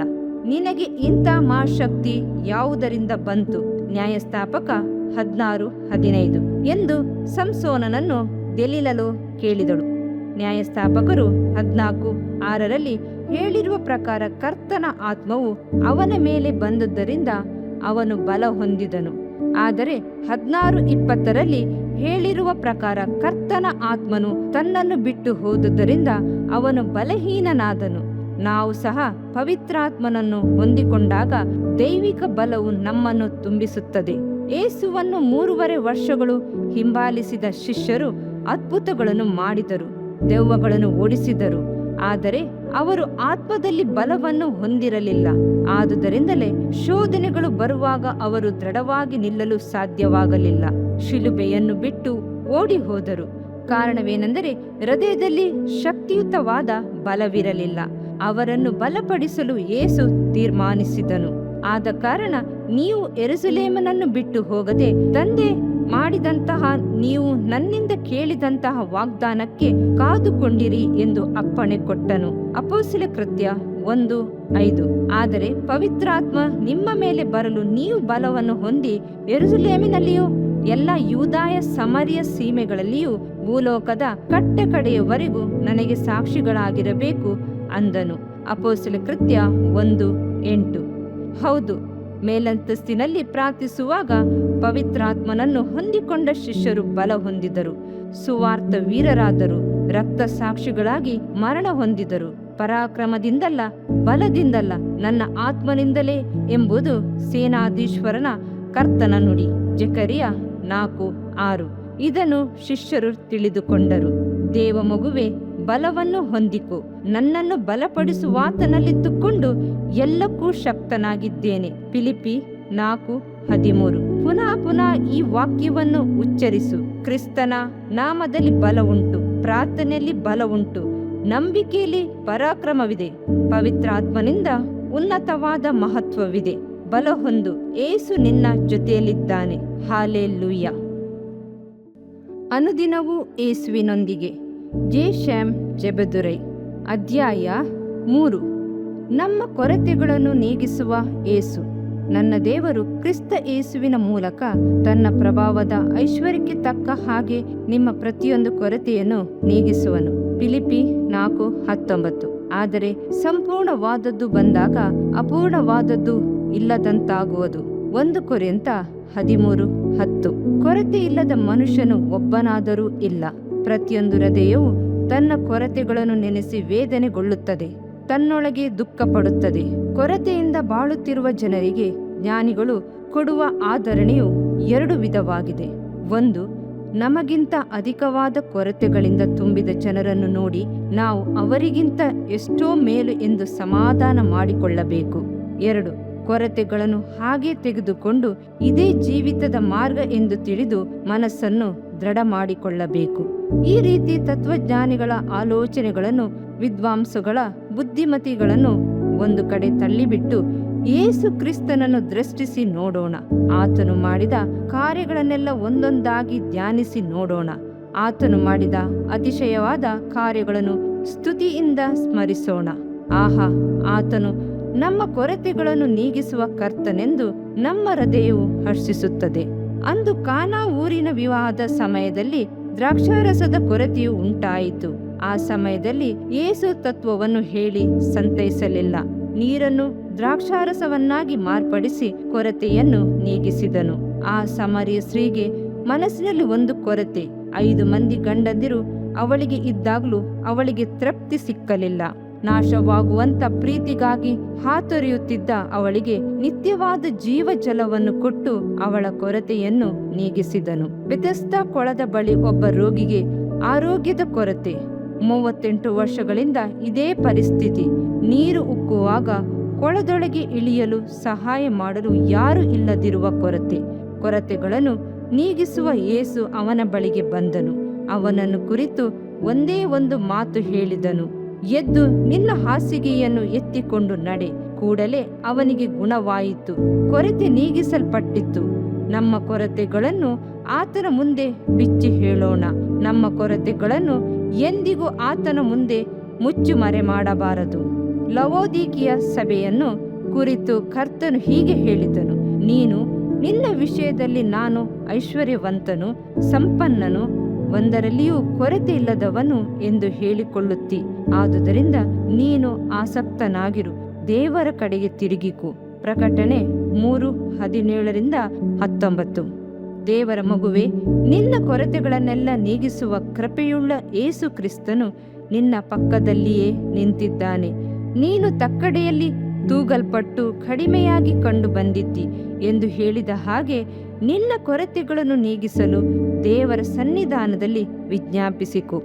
1, ಜ್ಞಾನದಲ್ಲಿ ಕೊರತೆ. ನಿಮ್ಮಲ್ಲಿ ಯಾವನಿಗಾದರೂ ಜ್ಞಾನ ಕಡಿಮೆಯಾಗಿದ್ದರೆ ಅವನು ದೇವರನ್ನು ಕೇಳಿಕೊಳ್ಳಲಿ, ಅದು ಅವನಿಗೆ ದೊರಕುವುದು. ದೇವರು ಹಂಗಿಸದೆ ಎಲ್ಲರಿಗೂ ಉದಾರ ಮನಸ್ಸಿನಿಂದ ಕೊಡುವನಾಗಿದ್ದಾನೆ. ಯಾಕೋಬ 1:5. ಜ್ಞಾನದ ಕೊರತೆಯೇ? ಕರ್ತನ ಹತ್ತಿರ ಕೇಳಿರಿ ಎಂದು ಯಾಕೋಬನು ಆಲೋಚನೆ ಹೇಳುತ್ತಾನೆ. ಜ್ಞಾನವಿಲ್ಲದೆ ಮಾತನಾಡುವ ಮಾತುಗಳಿಂದ ಎಷ್ಟು ಕುಟುಂಬಗಳು ಒಡೆದು ಹೋಗಿವೆ. ಜ್ಞಾನವಿಲ್ಲದೆ ಮಾಡುವ ಕಾರ್ಯಗಳು ಎಷ್ಟು ಸಾರಿ ಬಿದ್ದು ಹೋಗಿವೆ. ಅರಸನಾದ ಸೊಲೊಮೋನನು ಸಮುದ್ರದ ಮರಳಿನಷ್ಟು ಅಸಂಖ್ಯಾತವಾದ ಜನರನ್ನು ಆಳಲು ನನಗೆ ಜ್ಞಾನ ಬೇಕು ಎಂದು ಕರ್ತನನ್ನು ಕೇಳಲು ಕೂಡಲೇ ಅವನಿಗೆ ಜ್ಞಾನವನ್ನು ದಯಪಾಲಿಸಿದನು. ಪೇತ್ರನು, ಉಳಿದ ಶಿಷ್ಯರು ಯಾರು ಅವಿದ್ಯಾವಂತರು, ಆದರೆ ಕರ್ತನು ತನ್ನ ಜ್ಞಾನದಿಂದ ಅವರನ್ನು ವಾಕ್ಚಾತುರ್ಯ ಉಳ್ಳವನನ್ನಾಗಿ ಮಾಡಿದನು. ಅವರ ಮಾತುಗಳನ್ನು, ಜ್ಞಾನವನ್ನು ಯಾರು ಎದುರಿಸಲಾರದೆ ಹೋದರು. ಕುರಿಗಳನ್ನು ಕಾಯುತ್ತಿದ್ದ ದಾವೀದನಿಗೆ ಕರ್ತನು ಜ್ಞಾನವನ್ನು ದಯಪಾಲಿಸಿದನು. ಸತ್ಯವೇದವು ಹೀಗೆ ಹೇಳುತ್ತದೆ: ಸೌಲನ ಸೇನಾಧಿಪತಿಗಳಲ್ಲಿ ದಾವೀದನೇ ಅಧಿಕ ಜಯಶಾಲಿಯನಾಗಿ ಬರುತ್ತಿದ್ದರಿಂದ ಅವನ ಹೆಸರು ಬಹು ಪ್ರಸಿದ್ಧವಾಯಿತು. 1 ಸಾಮುವೇಲ 18:30. ಅಲ್ಪಕಾಲವಾದರೂ ಅದನ್ನು ಮಾಡಲು ನಮಗೆ ಜ್ಞಾನವು ಅವಶ್ಯವಾಗಿದೆ. ಕ್ರಿಸ್ತನೇ ನಮಗೆ ಜ್ಞಾನ ಕೊಡುವವನು. ಆತನಲ್ಲಿ ಮನಬಿಚ್ಚಿ ಜ್ಞಾನವನ್ನು ಕೇಳಿ ಹೊಂದಿಕೊಳ್ಳೋಣ. 2, ನಂಬಿಕೆಯ ಕೊರತೆ. ನಿಮ್ಮ ಮುಖವನ್ನು ನೋಡುವುದಕ್ಕೂ ನಿಮ್ಮ ನಂಬಿಕೆಯ ಕೊರತೆಗಳು ನೀಗುವುದಕ್ಕೂ ನಮಗೆ ಅನುಕೂಲವಾಗಬೇಕೆಂದು ನಾವು ಹಗಲಿರುಳು ದೇವರನ್ನು ಅತ್ಯಂತವಾಗಿ ಬೇಡುವರಾಗಿದ್ದೇವೆ. 1 ಥೆಸಲೋನಿಕ 3:10. ಅಪೊಸ್ತಲನಾದ ಪೌಲನು ಥೆಸಲೋನಿಕದವರ ನಂಬಿಕೆಯ ಕೊರತೆಯನ್ನು ಅವರ ಮುಖಗಳಿಂದ ಕಂಡುಹಿಡಿದನು. ಆಗ ನೀವು ಶಿಕ್ಷಿತರು, ಸರ್ವಸುಗುಣವುಳ್ಳವರು, ಏನು ಕಡಿಮೆ ಇಲ್ಲದವರು ಆಗಿರುವಿರಿ. ಯಾಕೋಬ 1:4. ದೇವ ಮಗುವೆ, ನಿನ್ನ ನಂಬಿಕೆಯು ಕಡಿಮೆಯಾಗಿದೆಯೇ? ಕರ್ತನು ಮಾಡಿದ ಅದ್ಭುತಗಳನ್ನು ಸತ್ಯವೇದದಿಂದ ಒಂದೊಂದಾಗಿ ಓದಿ ಧ್ಯಾನಿಸು. ಆಗ ನಿನ್ನ ಹೃದಯದಲ್ಲಿ ನಂಬಿಕೆಯು ವೃದ್ಧಿಯಾಗುತ್ತದೆ. ನೀನು ಸಹ ಕರ್ತನಿಗಾಗಿ ದೊಡ್ಡ ಕಾರ್ಯಗಳನ್ನು ಮಾಡುವಿ. 3. ಸತ್ಯವಂತರ ಕೊರತೆ. ಕರ್ತನೆ, ರಕ್ಷಿಸು. ಭಕ್ತರು ಮುಗಿದು ಹೋಗಿದ್ದಾರೆ. ಜನರೊಳಗೆ ನಂಬಿಕೆ ಉಳ್ಳವರು ಕಾಣಿಸುವುದೇ ಇಲ್ಲ. ಕೀರ್ತನೆ 12:1. ಎಲ್ಲಿ ನೋಡಿದರೂ ಸತ್ಯವಿಲ್ಲ, ಎಲ್ಲಿ ನೋಡಿದರೂ ಸುಳ್ಳು, ಎಲ್ಲಿ ನೋಡಿದರೂ ಮೋಸ. ಸೊದೋಮ್ ಗೊಮೋರ ಪಟ್ಟಣಗಳಿಗಾಗಿ ಪೌಳಿಯ ಒಡಕಿನಲ್ಲಿ ನಿಂತು ಅಬ್ರಾಮನು ಪ್ರಾರ್ಥಿಸಿದನು. ನಮ್ಮ ದೇಶದಲ್ಲಿ ನೀತಿವಂತರನ್ನು ಎಬ್ಬಿಸಲು, ಪರಿಶುದ್ಧವಾದವರನ್ನು ಎಬ್ಬಿಸಲು, ಪ್ರಾರ್ಥನಾ ವೀರರನ್ನು ಎಬ್ಬಿಸಲು ಪ್ರಾರ್ಥಿಸೋಣವೇ? ನಮ್ಮ ಕೊರತೆಗಳನ್ನು ನೀಗಿಸುವ ಕರ್ತನು ತನ್ನ ರಕ್ತದಿಂದ, ವಚನದಿಂದ, ಪರಿಶುದ್ಧಾತ್ಮನಿಂದ ನಮ್ಮನ್ನು ನೀತಿವಂತರನ್ನಾಗಿ ಮಾಡುವಾತನಲ್ಲವೇ? ಆತನ ನೀತಿಯನ್ನು ಧರಿಸಿಕೊಳ್ಳೋಣ. 4. ಸೇವೆಯಲ್ಲಿ ಕೊರತೆ. ಹೀಗಿರಲಾಗಿ ನೀವೇ ನನಗೆ ಮಾಡಬೇಕೆಂದಿರುವ ಉಪಚಾರದಲ್ಲಿ ಕಡಿಮೆಯಾದುದನ್ನು ಪೂರ್ತಿ ಮಾಡುವುದಕ್ಕಾಗಿ ಅವನು ಜೀವದ ಆಶೆಯನ್ನು ಲಕ್ಷ್ಯ ಮಾಡದೆ ಕ್ರಿಸ್ತನ ಕೆಲಸದ ನಿಮಿತ್ತ. ಫಿಲಿಪ್ಪಿ 2:30. ಕ್ರಿಸ್ತನ ರಕ್ತದಿಂದ ವಿಮೋಚಿಸಲ್ಪಟ್ಟ ಪ್ರತಿಯೊಬ್ಬರು ಆತನ ಸೇವೆ ಮಾಡಲು ಬದ್ಧರಾಗಿದ್ದೇವೆ. ಆಸ್ಪತ್ರೆಗಳಿಗೆ ಹೋಗಿ ಸೇವೆ ಮಾಡೋಣ. ಸೆರೆಮನೆಗಳಲ್ಲಿ ಸುವಾರ್ತೆ ಸೇವೆ ಮಾಡೋಣ. ಗ್ರಾಮಗಳಲ್ಲಿ ಸೇವೆ ಮಾಡುವವರಿಗಾಗಿ ಪ್ರಾರ್ಥನೆ ಮಾಡೋಣ. ಕ್ರಿಸ್ತನು ನಮ್ಮ ಕೊರತೆಗಳನ್ನು ನೀಗಿಸುವನು. ಅಂದು ಶಿಷ್ಯರು ಸೇವೆ ಮಾಡುವಾಗ ಅವರ ಜೊತೆಗಿದ್ದ ಕರ್ತನು ಈಗಲೂ ನಮ್ಮ ಜೊತೆಗಿದ್ದಾನೆ. ನಮ್ಮ ಸೇವೆಯನ್ನು ನೆರವೇರಿಸುತ್ತಾನೆ. 5. ವರಗಳಲ್ಲಿ ಕೊರತೆ. ಹೀಗೆ ನೀವು ಯಾವ ಕೃಪಾ ವರದಲ್ಲಿಯೂ ಕೊರತೆ ಇಲ್ಲದವರಾಗಿ ನಮ್ಮ ಕರ್ತನಾದ ಯೇಸು ಕ್ರಿಸ್ತನ ಪ್ರತ್ಯಕ್ಷತೆಯನ್ನು ಎದುರು ನೋಡುತ್ತಾ ಇದ್ದೀರಿ. 1 ಕೊರಿಂಥ 1:7. ಸಹೋದರರೇ, ಪವಿತ್ರಾತ್ಮನಿಂದುಂಟಾಗುವ ವರಗಳನ್ನು ಕುರಿತು ನಿಮಗೆ ತಿಳಿದಿರಬಾರದೆಂದು ಅಪೇಕ್ಷಿಸುತ್ತೇನೆ. 1 ಕೊರಿಂಥ 12:1. ಪ್ರೀತಿಯನ್ನು ಅಭ್ಯಾಸ ಮಾಡಿಕೊಳ್ಳಿರಿ. ಆದರೂ ಪವಿತ್ರಾತ್ಮನಿಂದುಂಟಾಗುವ ವರಗಳನ್ನು, ಅವುಗಳೊಳಗೆ ವಿಶೇಷವಾಗಿ ಪ್ರವಾದಿಸುವ ವರವನ್ನೇ ಆಸಕ್ತಿಯಿಂದ ಅಪೇಕ್ಷಿಸಿರಿ. 1 ಕೊರಿಂಥ 14:1. ಆತ್ಮನ ವರಗಳು ನಮ್ಮಲ್ಲಿ ಕ್ರಿಯೆ ನಡೆಸಲಿ. ದೇವ ಮಗುವೆ, ನಿನ್ನ ಕೊರತೆಗಳನ್ನು ನೀಗಿಸುವ ಕರ್ತನನ್ನು ಕೃತಜ್ಞತೆಯಿಂದ ಸ್ತುತಿಸುವೆಯೋ? ನಿತ್ಯ ಜೀವಕ್ಕೆ ನಿನ್ನನ್ನು ಕರೆದುಕೊಂಡು ಹೋಗುವ ಪರಾತ್ಪರನನ್ನು ಅಂತರಾಳದಿಂದ ಕೊಂಡಾಡುತ್ತೀಯಾ? ಸರ್ವ ಸತ್ಕಾರ್ಯಗಳನ್ನು ನಿನಗಾಗಿ ಕೊಡುವ ಕರ್ತನನ್ನು ಎಂದೆಂದಿಗೂ ಮಹಿಮೆಪಡಿಸುವೆಯಾ? ಅನುದಿನವೂ ಯೇಸುವಿನೊಂದಿಗೆ. ಜೆ. ಶ್ಯಾಮ್ ಜೆಬೆದುರೈ. ಅಧ್ಯಾಯ 4. ನನ್ನ ನೆರಳಾಗಿರುವಾತನು ಯೇಸು. ನಿನ್ನ ಬಲಗಡೆಯಲ್ಲಿ ನೆರಳಿನಂತೆ ನಿಂತಿರುವಾತನು ಕರ್ತನೆ. ಕೀರ್ತನೆ 121:5. ನಿನ್ನ ರೆಕ್ಕೆಗಳ ಮರೆಯಲ್ಲಿ ಸುರಕ್ಷಿತನಾಗಿದ್ದುಕೊಂಡು ಆನಂದ ಘೋಷ ಮಾಡುತ್ತಿರುವೆನು. ಕೀರ್ತನೆ 63:7. ಒಂದು ಸಾರಿ ಅಮೆರಿಕ ದೇಶದ ಒಬ್ಬ ಕೋಟ್ಯಾಧೀಶ್ವರನಿಗೆ ಮರಣ ಭಯ ಉಂಟಾಯಿತು. ಒಂದು ವೇಳೆ ಯುದ್ಧವು ಪ್ರಾರಂಭವಾಗಿ ಅಣುಬಾಂಬುಗಳು ಸ್ಫೋಟಗೊಂಡು ನಾವೆಲ್ಲರೂ ನಾಶವಾಗಬಹುದೆಂದು ಯೋಚಿಸಿದನು. ಭೂಮಿಯ ಅಡಿಭಾಗದಲ್ಲಿ ಒಂದು ನೆಲಮಾಳಿಗೆಯನ್ನು ಕಟ್ಟಲು ತೀರ್ಮಾನಿಸಿದನು. ವಿಜ್ಞಾನಿಗಳು, ಎಂಜಿನಿಯರ್ಗಳು ಸತತ ಪ್ರಯತ್ನ ಮಾಡಿ ಒಂದು ದೊಡ್ಡ ಬಂಗಲೆಯನ್ನು ಕಟ್ಟಿ ಮುಗಿಸಿದರು. ಎಷ್ಟೋ ಕೋಟಿ ಹಣವು ಖರ್ಚಾಯಿತು. ಆ ಬಂಗಲೆಯನ್ನು ಪ್ರತಿಷ್ಠಿಸಲು ಪ್ರಸಿದ್ಧಿ ಹೊಂದಿದ ದೇವರ ಸೇವಕರಾದ ಮ್ಯಾರಿಸ್ ಸರ್ಲೋ ಎಂಬವರನ್ನು ಆಹ್ವಾನಿಸಿದನು. ಅವನು ಸೇವಕರಿಗೆ ತನ್ನ ಮನೆಯ ಪ್ರತಿಯೊಂದು ಕೊಠಡಿಯನ್ನು ತೋರಿಸಿ, ತಾನು ಇದನ್ನೆಲ್ಲ ಆಧುನಿಕ ವೈಜ್ಞಾನಿಕ ರೀತಿಯಲ್ಲಿ ಕಟ್ಟಿರುವುದಾಗಿಯೂ ಯಾವ ಶಕ್ತಿಯು ಈ ಮನೆಯ ಗೋಡೆಗಳನ್ನು ಅಲುಗಾಡಿಸಲು ಸಾಧ್ಯವಿಲ್ಲವೆಂದು ಇವುಗಳನ್ನು ಬಹಳ ಬಲವುಳ್ಳ ಲೋಹಗಳಿಂದ ನಿರ್ಮಿಸಿದ್ದಾಗಿಯೂ ವರ್ಣಿಸುತ್ತಾ ಬಂದನು. ಇದನ್ನೆಲ್ಲ ಕೇಳಿಸಿಕೊಳ್ಳುತ್ತಿದ್ದ ಆ ಬೋಧಕರು, ತಾನು ಇದ್ದಕ್ಕಿಂತಲೂ ಗಟ್ಟಿಯಾದ ಮನೆಯನ್ನು ಬಹಳ ಕಡಿಮೆ ಖರ್ಚಿನಿಂದ ಕಟ್ಟಿದ್ದೇನೆ. ಅದು ಬಹಳ ಭದ್ರವಾದ ಆಶ್ರಯವಾಗಿದೆ. ಅದನ್ನು ರೆಕ್ಕೆಗಳ ಗರಿಗಳಿಂದ ಕಟ್ಟಿದ್ದೇನೆ ಎಂದು ಹೇಳಿದರು. ಇದನ್ನು ಕೇಳಿ ಆ ಕೋಟ್ಯಾಧೀಶ್ವರನಿಗೆ ಅತ್ಯಂತ ಆಶ್ಚರ್ಯವಾಯಿತು. ಬೋಧಕರು ಕೀರ್ತನೆ 91:4 ವಚನವನ್ನು ತೆಗೆದು ಅವನಿಗೆ ತೋರಿಸಿದರು. ಆತನು ನಿನ್ನನ್ನು ತನ್ನ ರೆಕ್ಕೆಗಳಿಂದ ಒದಗಿಸುವನು, ಆತನ ಪಕ್ಕಗಳ ಮೆರೆಯನ್ನು ಆಶ್ರಯಿಸಿಕೊಳ್ಳುವಿ. ಹೀಗೆ ತಾನು ಪರಾತ್ಮನ ಮೊರೆ ಹೊಕ್ಕಿರುವುದನ್ನು, ಆತನ ಪಕ್ಕಗಳ ಮರೆಯನ್ನು ಆಶ್ರಯಿಸುವುದಾಗಿಯೂ ಹೇಳಿದಾಗ ಆ ಕೋಟ್ಯಾಧೀಶ್ವರನಿಗೆ ಬಾಯಲ್ಲಿ ಮಾತೇ ಹೊರಡದಾಯಿತು. ಹೌದು, ದೇವರ ಮಗುವೆ, ಕರ್ತನೇ ನಮಗೆ ನೆರಳಾಗಿದ್ದಾನೆ. 1. ಬಂಡೆಯ ಸುರಕ್ಷಿತವಾದ ನೆರಳು. ಮರುಭೂಮಿಯಲ್ಲಿ ನೀರಿನ ಕಾಲುವೆಗಳ ಪ್ರಕಾರವು ಬೆಂಗಾಡಿನಲ್ಲಿ ದೊಡ್ಡ ಬಂಡೆಯ ನೆರಳಿನೋಪಾದಿಯಲ್ಲಿಯೂ ಇರುವನು. ಯೆಶಾಯ 32:2. ದೇವರ ಮಗುವೆ, ನಮ್ಮ ಕರ್ತನು ನಮಗೆ ಬಂಡೆಯ ನೆರಳಾಗಿದ್ದಾನೆ. ಬಂಡೆಯ ನೀರಿನಿಂದ ನಮ್ಮ ದಾಹವನ್ನು ತೀರಿಸುವಾತನಾಗಿದ್ದಾನೆ. ಜ್ಞಾನದ ಬಂಡೆಯಾಗಿ ನಮ್ಮೊಂದಿಗಿದ್ದಾನೆ. ನಮಗೆ ನೆರಳಾಗಿರುವಾತನನ್ನು ಸ್ತುತಿಸೋಣವೇ? ಬಂಡೆಯ ನೆರಳು ನಿನಗೆ ಆಶ್ರಯ ಕೊಡಲು ಸಿದ್ಧವಾಗಿರುವಾಗ ನೀನು ಎಂದಿಗೂ ಕದಲದಿರು. ಬುದ್ಧಿವಂತ ಮೊಲಗಳು ತಮ್ಮ ಮನೆಗಳನ್ನು ಬಂಡೆಗಳ ಸಂದಿನಲ್ಲಿ ಕಟ್ಟಿಕೊಳ್ಳುತ್ತವೆ. ಆ ಸ್ಥಳದಿಂದ ಅವುಗಳನ್ನು ನರಿಗಳು, ಹದ್ದುಗಳು ಎತ್ತಿಕೊಂಡು ಹೋಗಲು ಸಾಧ್ಯವಿಲ್ಲ. ಕಾಡು ಕುರಿಗಳಿಗೆ ಉನ್ನತವಾದ ಪರ್ವತಗಳು, ಬೆಟ್ಟದ ಮೊಲಗಳಿಗೆ ಬಂಡೆಗಳು ಆಶ್ರಯ ಸ್ಥಾನಗಳಾಗಿವೆ. ಕೀರ್ತನೆ 104:18. ಬಂಡೆಯ ಬಿರುಕಿನಲ್ಲಿರುವ ಪಾರಿವಾಳಗಳಂತೆ ಆತನ ಕೈಕಾಲುಗಳ ಪಕ್ಕೆಯ ಗಾಯಗಳಲ್ಲಿ ನಮ್ಮನ್ನು ಮರೆ ಮಾಡಿಕೊಳ್ಳೋಣ. ಭಕ್ತರಿಗೆ ಆತನೇ ನೆರಳಾಗಿದ್ದಾನೆ. ದೇವ ಮಗುವೆ, ಕೆಟ್ಟ ಯೋಚನೆಗಳು ನಿನ್ನನ್ನು ಹಿಂಬಾಲಿಸುವಾಗ, ಬಿಡಲಾರದ ದುರಭ್ಯಾಸಗಳು ವೇದನೆಗಳನ್ನುಂಟು ಮಾಡುವಾಗ ಬಂಡೆಯ ನೆರಳನ್ನು ಆಶ್ರಯಿಸು.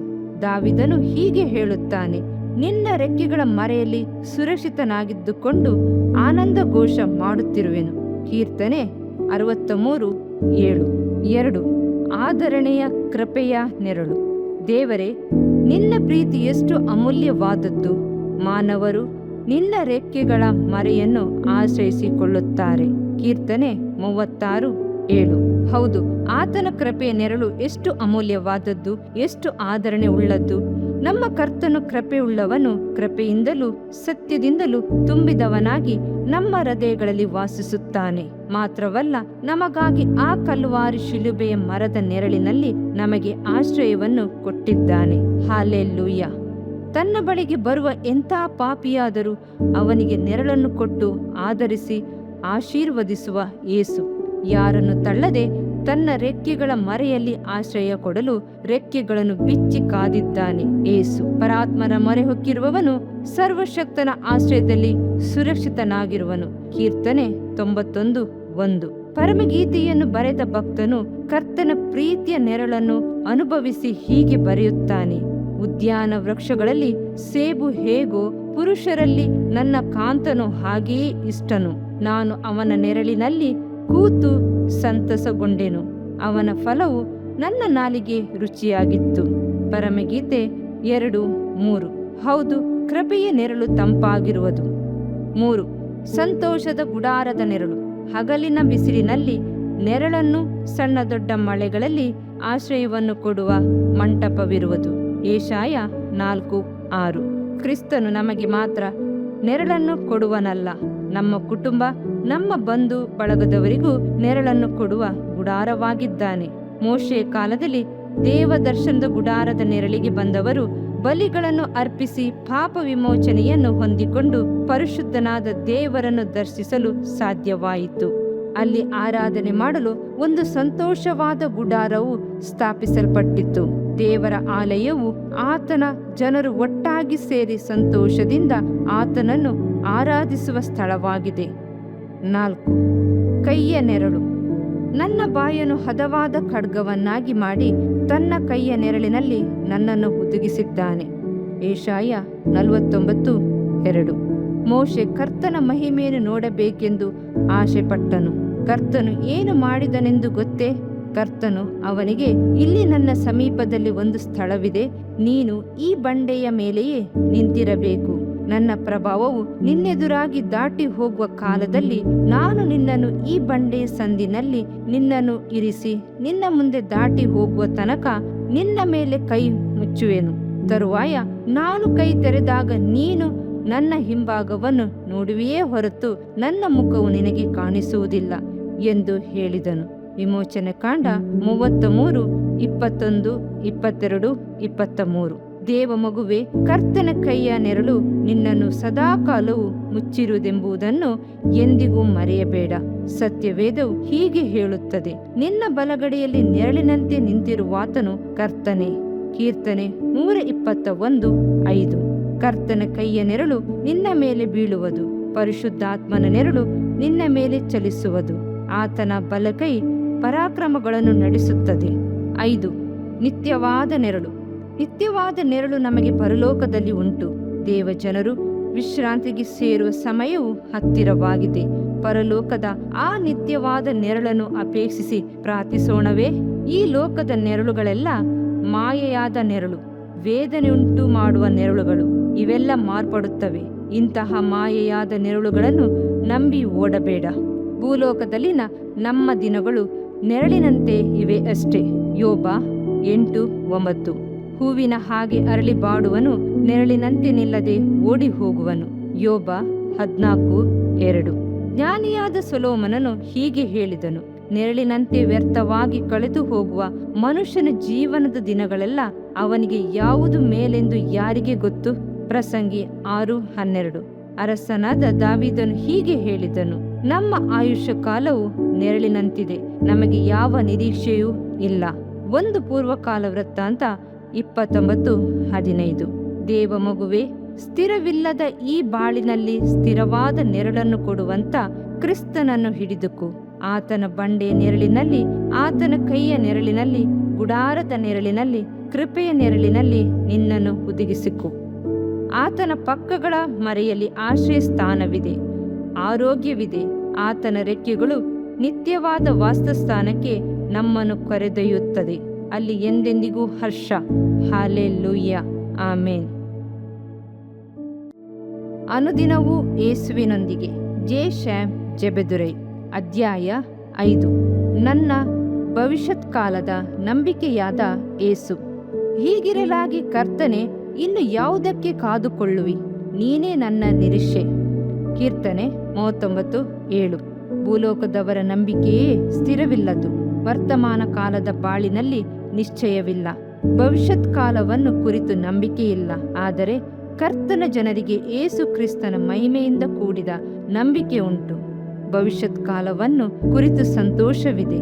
ದೇವರ ಜನರು ನಂಬಿಕೆ ಇಲ್ಲದೆ ಮರಣದ ದಿನವನ್ನು, ಸಮಾಧಿಯನ್ನು ನೋಡಿ ಓಡುವುದಿಲ್ಲ.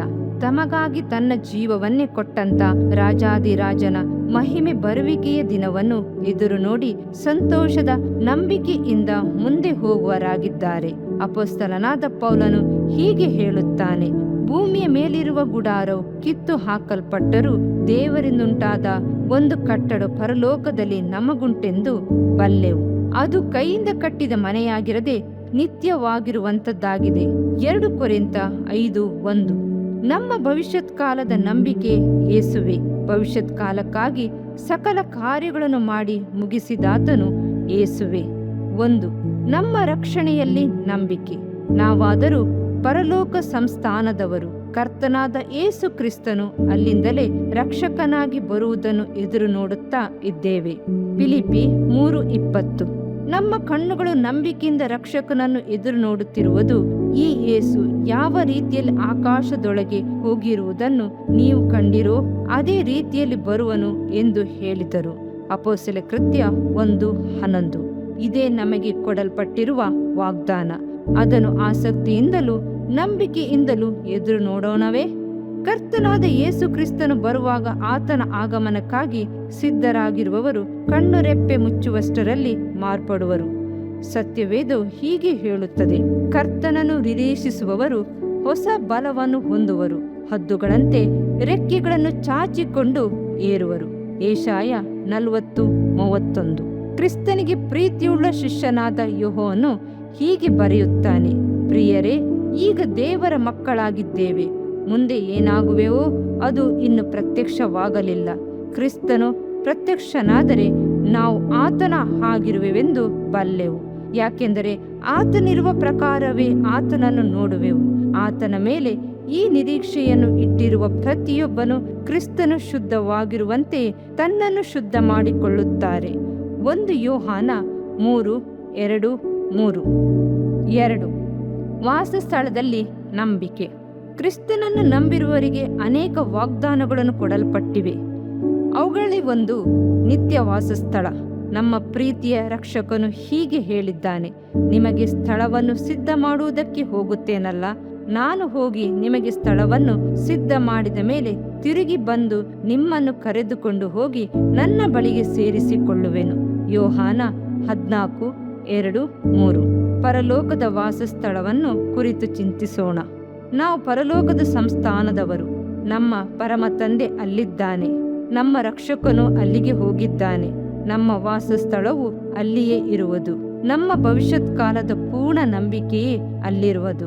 ಒಂದು ವೇಳೆ ಈ ಭೂಮಿಯಲ್ಲಿ ನಮಗೆ ವಾಸಿಸಲು ಮನೆ ಸಿಕ್ಕದೆ ಇರಬಹುದು. ಬಾಡಿಗೆ ಮನೆಗಳಲ್ಲಿ ವಾಸಿಸುವವರಿಗೆ ಆ ಮನೆಯ ಯಜಮಾನನು ಅನೇಕ ರೀತಿಯ ಕಿರುಕುಳಗಳನ್ನು ಕೊಡಬಹುದು. ನನಗಾಗಿ ಒಂದು ಮನೆಯನ್ನು ಕಟ್ಟುವೆನೋ ಏನೋ ಎಂದು ಕೆಲವರು ಚಿಂತಿಸಬಹುದು. ಚಿಂತೆ ಮಾಡಬೇಡಿ. ಕರ್ತನು ನಮಗಾಗಿ ನಿತ್ಯವಾದ ವಾಸಸ್ಥಳವನ್ನು ಸಿದ್ಧ ಮಾಡಿದ್ದಾನೆ. ಮಾತ್ರವಲ್ಲ, ನಿತ್ಯ ವಾಸಸ್ಥಳಗಳಿಗಾಗಿ ಆತ್ಮಗಳನ್ನು ಗೆಲ್ಲಿರಿ. ಯೇಸು ಹೀಗೆ ಹೇಳುತ್ತಾನೆ, ಅನ್ಯಾಯದ ಧನದ ಮೂಲಕವಾಗಿ ನಿಮಗೆ ಸ್ನೇಹಿತರನ್ನು ಮಾಡಿಕೊಳ್ಳಿರಿ. ಹೀಗೆ ಮಾಡಿದರೆ ಅದು ನಿಮ್ಮ ಕೈ ಬಿಟ್ಟು ಹೋದಾಗ ಅವರು ನಿಮ್ಮನ್ನು ಶಾಶ್ವತವಾದ ವಾಸಸ್ಥಾನಗಳಲ್ಲಿ ಸೇರಿಸಿಕೊಳ್ಳುವರು ಎಂದು ನಾನು ನಿಮಗೆ ಹೇಳುತ್ತೇನೆ. ಲೂಕ 16:9. ನಿತ್ಯವಾದ ವಾಸಸ್ಥಳಗಳಲ್ಲಿ ನಿತ್ಯವಾದ ದೇವರೊಂದಿಗೆ ನಿತ್ಯಾನಂದದಿಂದ ಜೀವಿಸುವನೆಂಬ ನಂಬಿಕೆ ನಿಮಗಿದೆಯೇ? 3. ನಮ್ಮ ಬಾಧ್ಯತೆಯಲ್ಲಿ ನಂಬಿಕೆ. ಆತನು ಯೇಸು ಕ್ರಿಸ್ತನನ್ನು ಸತ್ತರೊಳಗಿಂದ ಎಬ್ಬಿಸಿದರಲ್ಲಿ ತನ್ನ ಮಹಾ ಕರುಣಾಸಾಗರವಾಗಿ ನಮ್ಮನ್ನು ತಿರುಗಿ ಜೀವಿಸುವಂತೆ ಮಾಡಿ ಜೀವಕರವಾದ ನಿರೀಕ್ಷೆಯನ್ನು ನಮ್ಮಲ್ಲಿ ಹುಟ್ಟಿಸಿ ನಮ್ಮನ್ನು ಲಯ, ಕಳಂಕ, ಕ್ಷಯಗಳಿಲ್ಲದ ಬಾಧ್ಯತೆಯನ್ನು ಎದುರು ನೋಡುವರನ್ನಾಗಿ ಮಾಡಿದನು. ಆ ಬಾಧ್ಯತೆಯು ನಿಮಗೋಸ್ಕರ ಪರಲೋಕದಲ್ಲಿ ಇಟ್ಟಿರುವುದು. 1 ಪೇತ್ರ 1:3-4. ಅಪೊಸ್ತಲನಾದ ಪೌಲನು ಹೀಗೆ ಹೇಳುತ್ತಾನೆ, ಸಹೋದರರೇ, ನಾನಂತೂ ಹಿಡಿದುಕೊಂಡವನೆಂದು ನನ್ನನ್ನು ಈವರೆಗೂ ಎಣಿಸಿಕೊಳ್ಳುವುದಿಲ್ಲ. ಆದರೆ ನಾನು ಹಿಂದಿನ ಸಂಗತಿಗಳನ್ನು ಮರೆತು ಬಿಟ್ಟು ಮುಂದಿನವುಗಳನ್ನು ಹಿಡಿದುಕೊಳ್ಳುವುದಕ್ಕೆ ಎದೆಬೊಗ್ಗಿದವನಾಗಿ ದೇವರು ಕ್ರಿಸ್ತನ ಮೂಲಕವಾಗಿ ನಮ್ಮನ್ನು ಮೇಲಕ್ಕೆ ಕರೆದು ನಮ್ಮ ಮುಂದೆ ಇಟ್ಟಿರುವ ಬಿರುದನ್ನು ಗುರಿ ಮಾಡಿಕೊಂಡು ಓಡುತ್ತಾ ಇದ್ದೇನೆ. ಫಿಲಿಪ್ಪಿ 3:13-14.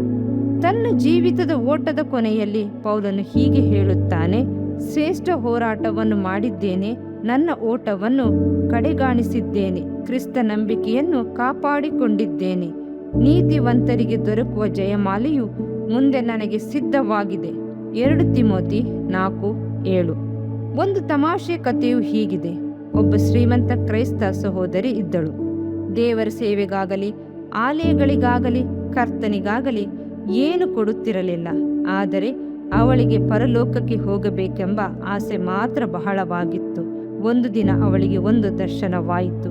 ಅದರಲ್ಲಿ ಒಬ್ಬ ದೇವದೂತನು ಅವಳನ್ನು ಪರಲೋಕಕ್ಕೆ ಕರೆದೊಯ್ದನು. ಅಲ್ಲಿ ವಿಶ್ವಾಸಿಗಳಿಗೆ ಕಟ್ಟಲ್ಪಟ್ಟಿದ್ದ ದೊಡ್ಡ ದೊಡ್ಡ ಕಟ್ಟಡಗಳನ್ನು, ಅರಮನೆಗಳನ್ನು ಅವಳಿಗೆ ತೋರಿಸಿದನು. ಇನ್ನು ಮುಂದೆ ಹೋಗುತ್ತಾ ಒಂದು ದೊಡ್ಡ ಶ್ವೇತವರ್ಣದ ಮಾಳಿಗೆಯನ್ನು ತೋರಿಸಿ, ಇದು ನಿನ್ನ ಮನೆಯ ಕೆಲಸದವಳಿಗೆ ಎಂದನು. ಆಗ ಆ ಐಶ್ವರ್ಯವಂತಳು ತನ್ನ ಮನೆ ಕೆಲಸದವಳಿಗೆ ಇಷ್ಟು ದೊಡ್ಡ ಬಂಗಲೆ ಎಂದರೆ ನನಗೆ ಇದಕ್ಕಿಂತಲೂ ಉತ್ತಮವಾದ ಮನೆ ಇರಬಹುದು ಎಂದು ಯೋಚಿಸಿದಳು. ಆದರೆ ದೇವದೂತನು ಅವಳಿಗೆ ಬೊಗ್ಗಿಕೊಂಡು ಒಳಗೆ ಹೋಗುವ ಸಣ್ಣ ಬಾಗಿಲಿನ ಸಣ್ಣ ಮನೆಯನ್ನು ತೋರಿಸಿದ್ದನು. ಅವಳ ದುಃಖವನ್ನು ವರ್ಣಿಸಲು ಅಸಾಧ್ಯ. ಆಗ ಆ ದೂತನು ಅವಳಿಗೆ, ಅಮ್ಮ, ಈ ವಾಸಸ್ಥಳಗಳನ್ನು ನಾವು ಹೇಗೆ ಕಟ್ಟುತ್ತೇವೆಂದು ನಿಮಗೆ ಗೊತ್ತೇ? ನೀನು ಸೇವೆಗಾಗಿ ಕೊಡುವ ಕಾಣಿಕೆಗಳಿಗಿಂತಲೂ ಉತ್ಸಾಹದ ಹೃದಯದಿಂದ ಸಂಪಾದಿಸುವ ಆತ್ಮಗಳಿಗಿಂತಲೂ ಇವುಗಳನ್ನು ಕಟ್ಟುತ್ತೇವೆ. ನಿಮ್ಮ ಪರವಾಗಿ ಭೂಲೋಕದಿಂದ ಬಂದದ್ದು ಬಹಳ ಸ್ವಲ್ಪ. ಆದುದರಿಂದ ನಿಮಗೆ ಮನೆ ಕಟ್ಟುವುದು ಕಷ್ಟವಾದ ಕೆಲಸ ಎಂದನು. ಆದರೆ ಪರಲೋಕದಲ್ಲಿ ಗಂಟು ಮಾಡಿ ಇಟ್ಟುಕೊಳ್ಳಿರಿ. ಅಲ್ಲಿ ಅದು ನುಸಿ ಹಿಡಿದು ಕಿಲುಬು ಹತ್ತಿ ಕೆಟ್ಟು ಹೋಗುವುದಿಲ್ಲ. ಅಲ್ಲಿ ಕಳ್ಳರು ಕನ್ನ ಕೊರೆಯುವವರು ಇಲ್ಲ, ಕದಿಯುವುದೂ ಇಲ್ಲ.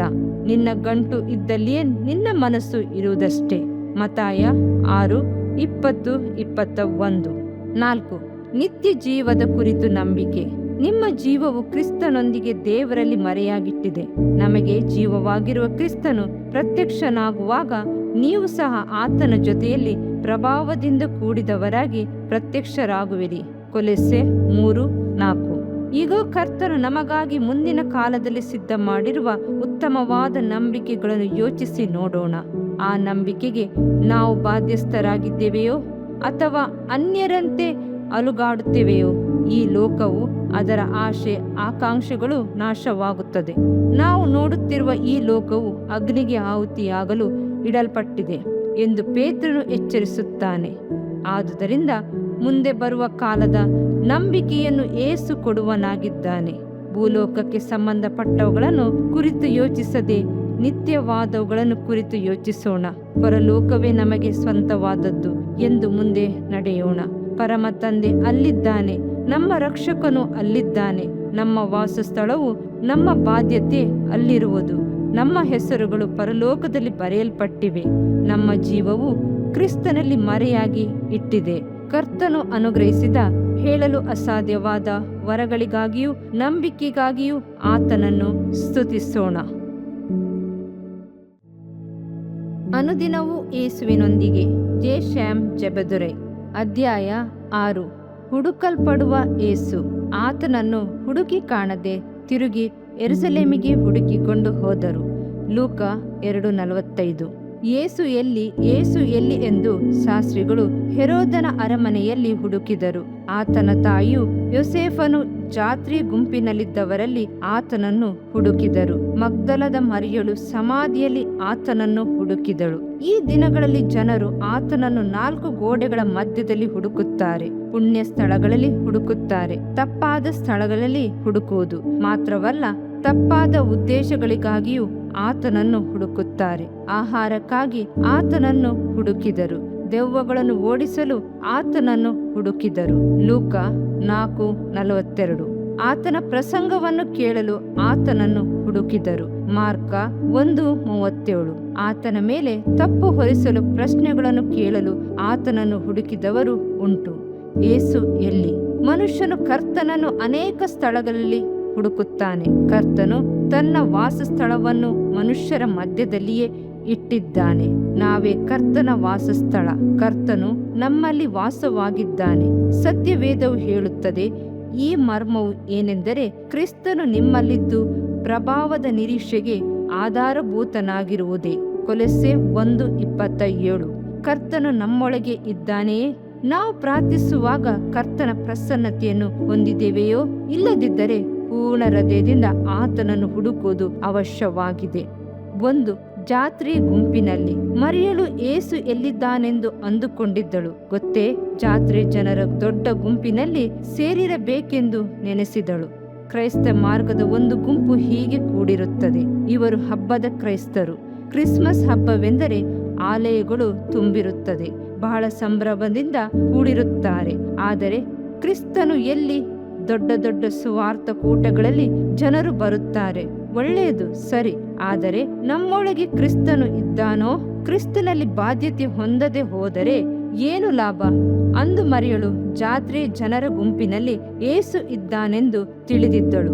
ತಪ್ಪಾದ ತಿಳುವಳಿಕೆ ಅಸ್ಯ ಸೀಮೆಯ ಸಭೆಗಳಲ್ಲಿ ಲವೋದಿಕೀಯ ಸಭೆಯು ಯೇಸುವನ್ನು ಹೊರಗಡೆ ನಿಲ್ಲಿಸಿತು. ಆತನು ಬಾಗಿಲಲ್ಲಿ ನಿಂತುಕೊಂಡು ತಟ್ಟುತ್ತಿದ್ದನು. ಒಬ್ಬನಾದರೂ ತನ್ನನ್ನು ಹುಡುಕುತ್ತಾನಾ? ನನ್ನ ಶಬ್ದವನ್ನು ಕೇಳಿ ಬಾಗಿಲನ್ನು ತೆರೆಯಲಾರನಾ ಎಂದು ಕಾದುಕೊಂಡಿದ್ದನು. ಪ್ರಕಟಣೆ 3:20. 2. ಬಂಧು ಬಳಗದವರಲ್ಲಿ. ಜಾತ್ರೆ ಗುಂಪಿನಲ್ಲಿ ಯೇಸು ಇಲ್ಲವೆಂದು ತಿಳಿದ ಮರಿಯಳು ಯೇಸುವಿನ ಸ್ವಂತ ಜನರಲ್ಲಿ ಆತನನ್ನು ಹುಡುಕಿದಳು. ಒಂದು ಸಾರಿ ಯೇಸುವಿನ ಸಹೋದರ ಸಹೋದರಿಯರು ಆತನನ್ನು ಹುಡುಕಿಕೊಂಡು ಬಂದರು. ಆಗ ಯೇಸು ಹೇಳಿದನು, ಯಾರು ನನ್ನ ಸಹೋದರರು? ಯಾರು ನನ್ನ ಸಹೋದರಿಯರು? ನನ್ನ ತಂದೆಯ ಚಿತ್ತದಂತೆ ನಡೆಯುವವನೇ ನನಗೆ ಸಹೋದರರು, ಸಹೋದರಿಯೂ ತಾಯಿಯೂ ಆಗಿದ್ದಾನೆ ಎಂದನು. ಯೇಸುವನ್ನು ಅನೇಕರು ತಮಗೆ ಸ್ವಂತವೆಂದು ಹೇಳಬಹುದು. ದೊಡ್ಡ ದೊಡ್ಡ ಅನುಭವ ಸಾಕ್ಷಿಗಳನ್ನು ಹೇಳಬಹುದು. ಆದರೆ ಅವರು ತಂದೆಯ ಚಿತ್ತದಂತೆ ನಡೆಯದಿದ್ದರೆ ಕ್ರಿಸ್ತನು ಅವರ ಜೊತೆಗೆ ಇರುವುದಿಲ್ಲ. ಮರಿಯಳು ಯೇಸುವನ್ನು ಬಂಧು ಬಾಂಧವರಲ್ಲಿ ಕಾಣಲಿಲ್ಲ. 3. ಪರಿಚಿತಿಯವರಲ್ಲಿ. ಯಾರಾದರೂ ವ್ಯಾಧಿಯಿಂದ ನರಳುತ್ತಿರುವಾಗ ನಿಮ್ಮನ್ನು ಪ್ರಾರ್ಥಿಸಲು ಕರೆದರೆ ನೀವು ನಿಮಗೆ ತೊಂದರೆಯಾಗಬಹುದು ಎಂದು ತಿಳಿದು ಏನಾದರೂ ಒಂದು ನೆವ ಹೇಳಿ ತಪ್ಪಿಸಿಕೊಳ್ಳುತ್ತೀರಿ. ಪರಿಚಿತಿಯವರಲ್ಲಿ ಯೇಸುವನ್ನು ಹುಡುಕಿದ ಅನುಭವವೂ ಇದೆ. ಯೇಸುವನ್ನು ತಿಳಿದಿದ್ದಾರೆ, ಆತನನ್ನು ತಿಳಿದಿದ್ದರೂ ದೇವರ ಬಲವನ್ನು, ಆತನ ಪ್ರಸನ್ನತೆಯನ್ನು ಹೊಂದದೆ ವಿಶ್ವಾಸದಲ್ಲಿ ಬಲಹೀನರಾಗಿದ್ದಾರೆ. ಈ ಲೋಕದವರು ನಮ್ಮಲ್ಲಿ ಕ್ರಿಸ್ತನನ್ನು ಹುಡುಕುತ್ತಾರೆಂಬುದನ್ನು ಯಾರು ಮರೆಯಬಾರದು. ಗ್ರೀಕರು ಫಿಲಿಪ್ಪನ ಬಳಿಗೆ ಬಂದು, ಅಯ್ಯ, ಯೇಸುವನ್ನು ನೋಡಬೇಕೆಂದಿದ್ದೇವೆ ಎಂದು ಅವನನ್ನು ಬೇಡಿಕೊಂಡರು. ಯೋಹಾನ 12:21. ಇದಕ್ಕೆ ನಮ್ಮ ಉತ್ತರವೇನು? ಯೇಸು ಎಲ್ಲಿ? 4. 3 ದಿನಗಳ ಪ್ರಯಾಣದಷ್ಟು ದೂರ. ಯೇಸುವನ್ನು ಹುಡುಕಿಕೊಂಡು ತಿರುಗಿ ಮರಿಯಳು ಯೆರೂಸಲೇಮಿಗೆ ಹೊರಟಳು. 3 ದಿನಗಳ ಪ್ರಯಾಣ. ಈ ದಿನಗಳಲ್ಲಿ ಮರಿಯಳು ಆಹಾರ ನೀರನ್ನು ತೆಗೆದುಕೊಂಡಳೆಂದು ಭಾವಿಸುತ್ತೀರೆಯೋ? ನಾವು ಯೇಸುವನ್ನು ಕಳೆದುಕೊಂಡಿದ್ದರೆ ಉಪವಾಸದಿಂದಲೂ ಕಣ್ಣೀರಿನಿಂದಲೂ ಹುಡುಕಬೇಕು. ಯೇಸುವನ್ನು ಕಳೆದುಕೊಂಡು ಬಾಳುವುದರಲ್ಲಿ ಯಾವ ಅರ್ಥವೂ ಇಲ್ಲ. ಮರಿಯಳು 3 ದಿನಗಳು ಹಗಲಿರುಳು ಉಪವಾಸದಿಂದ ಆತನನ್ನು ಹುಡುಕಿದಳು. ಎಸ್ತೇರ್ ರಾಣಿಯೂ ಸಹ ಯಹೂದ್ಯರಿಗಾಗಿ 3 ದಿನಗಳು ಉಪವಾಸದಿಂದ ಪ್ರಾರ್ಥಿಸಿದಳು. 5. ಯೆರೂಸಲೇಮಿನಲ್ಲಿ ಯೇಸು ಎಲ್ಲಿ, ಯಾವ ಸ್ಥಳದಲ್ಲಿ ಆತನನ್ನು ಬಿಟ್ಟರು ಅದೇ ಸ್ಥಳದಲ್ಲಿ ಯೇಸು ಇದ್ದನು. ಯೆರೂಸಲೇಮ್ ಎಂಬುದು ನಮ್ಮ ಹೃದಯವನ್ನು ಸೂಚಿಸುತ್ತದೆ. ಯೆರೂಸಲೇಮ್ ಎಂಬ ಪದಕ್ಕೆ ಸಮಾಧಾನದ ನಗರ ಎಂದು ಅರ್ಥ. ಅಂತರಾಳದಲ್ಲಿ ದೇವ ಸಮಾಧಾನವು ತುಂಬುವವರೆಗೆ ಆತನನ್ನು ಹುಡುಕೋಣ. ಪರಮಗೀತದಲ್ಲಿ ಒಂದು ಸುಂದರವಾದ ದೃಶ್ಯವು ಬರೆಯಲ್ಪಟ್ಟಿದೆ. ರಾತ್ರಿಯಲ್ಲಿಯೂ ಹಾಸಿಗೆ ಮೇಲೆ ನನ್ನ ಪ್ರಾಣ ಪ್ರಿಯನನ್ನು ಹುಡುಕಿದೆನು. ಎಷ್ಟು ಹುಡುಕಿದರೂ ಸಿಕ್ಕಲಿಲ್ಲ. ನಾನು ಎದ್ದು ಊರಲ್ಲಿ ತಿರುಗುವೆನು, ಬೀದಿಗಳಲ್ಲಿ ಚೌಕಗಳಲ್ಲಿಯೂ ನನ್ನ ಪ್ರಾಣ ಪ್ರಿಯನನ್ನು ಹುಡುಕುವೆನು ಎಂದುಕೊಂಡೆನು. ಎಷ್ಟು ಹುಡುಕಿದರೂ ಸಿಕ್ಕಲಿಲ್ಲ. ಊರಲ್ಲಿ ತಿರುಗುವ ಕಾವಲುಗಾರರ ಕೈಗೆ ಸಿಕ್ಕಿದೆನು.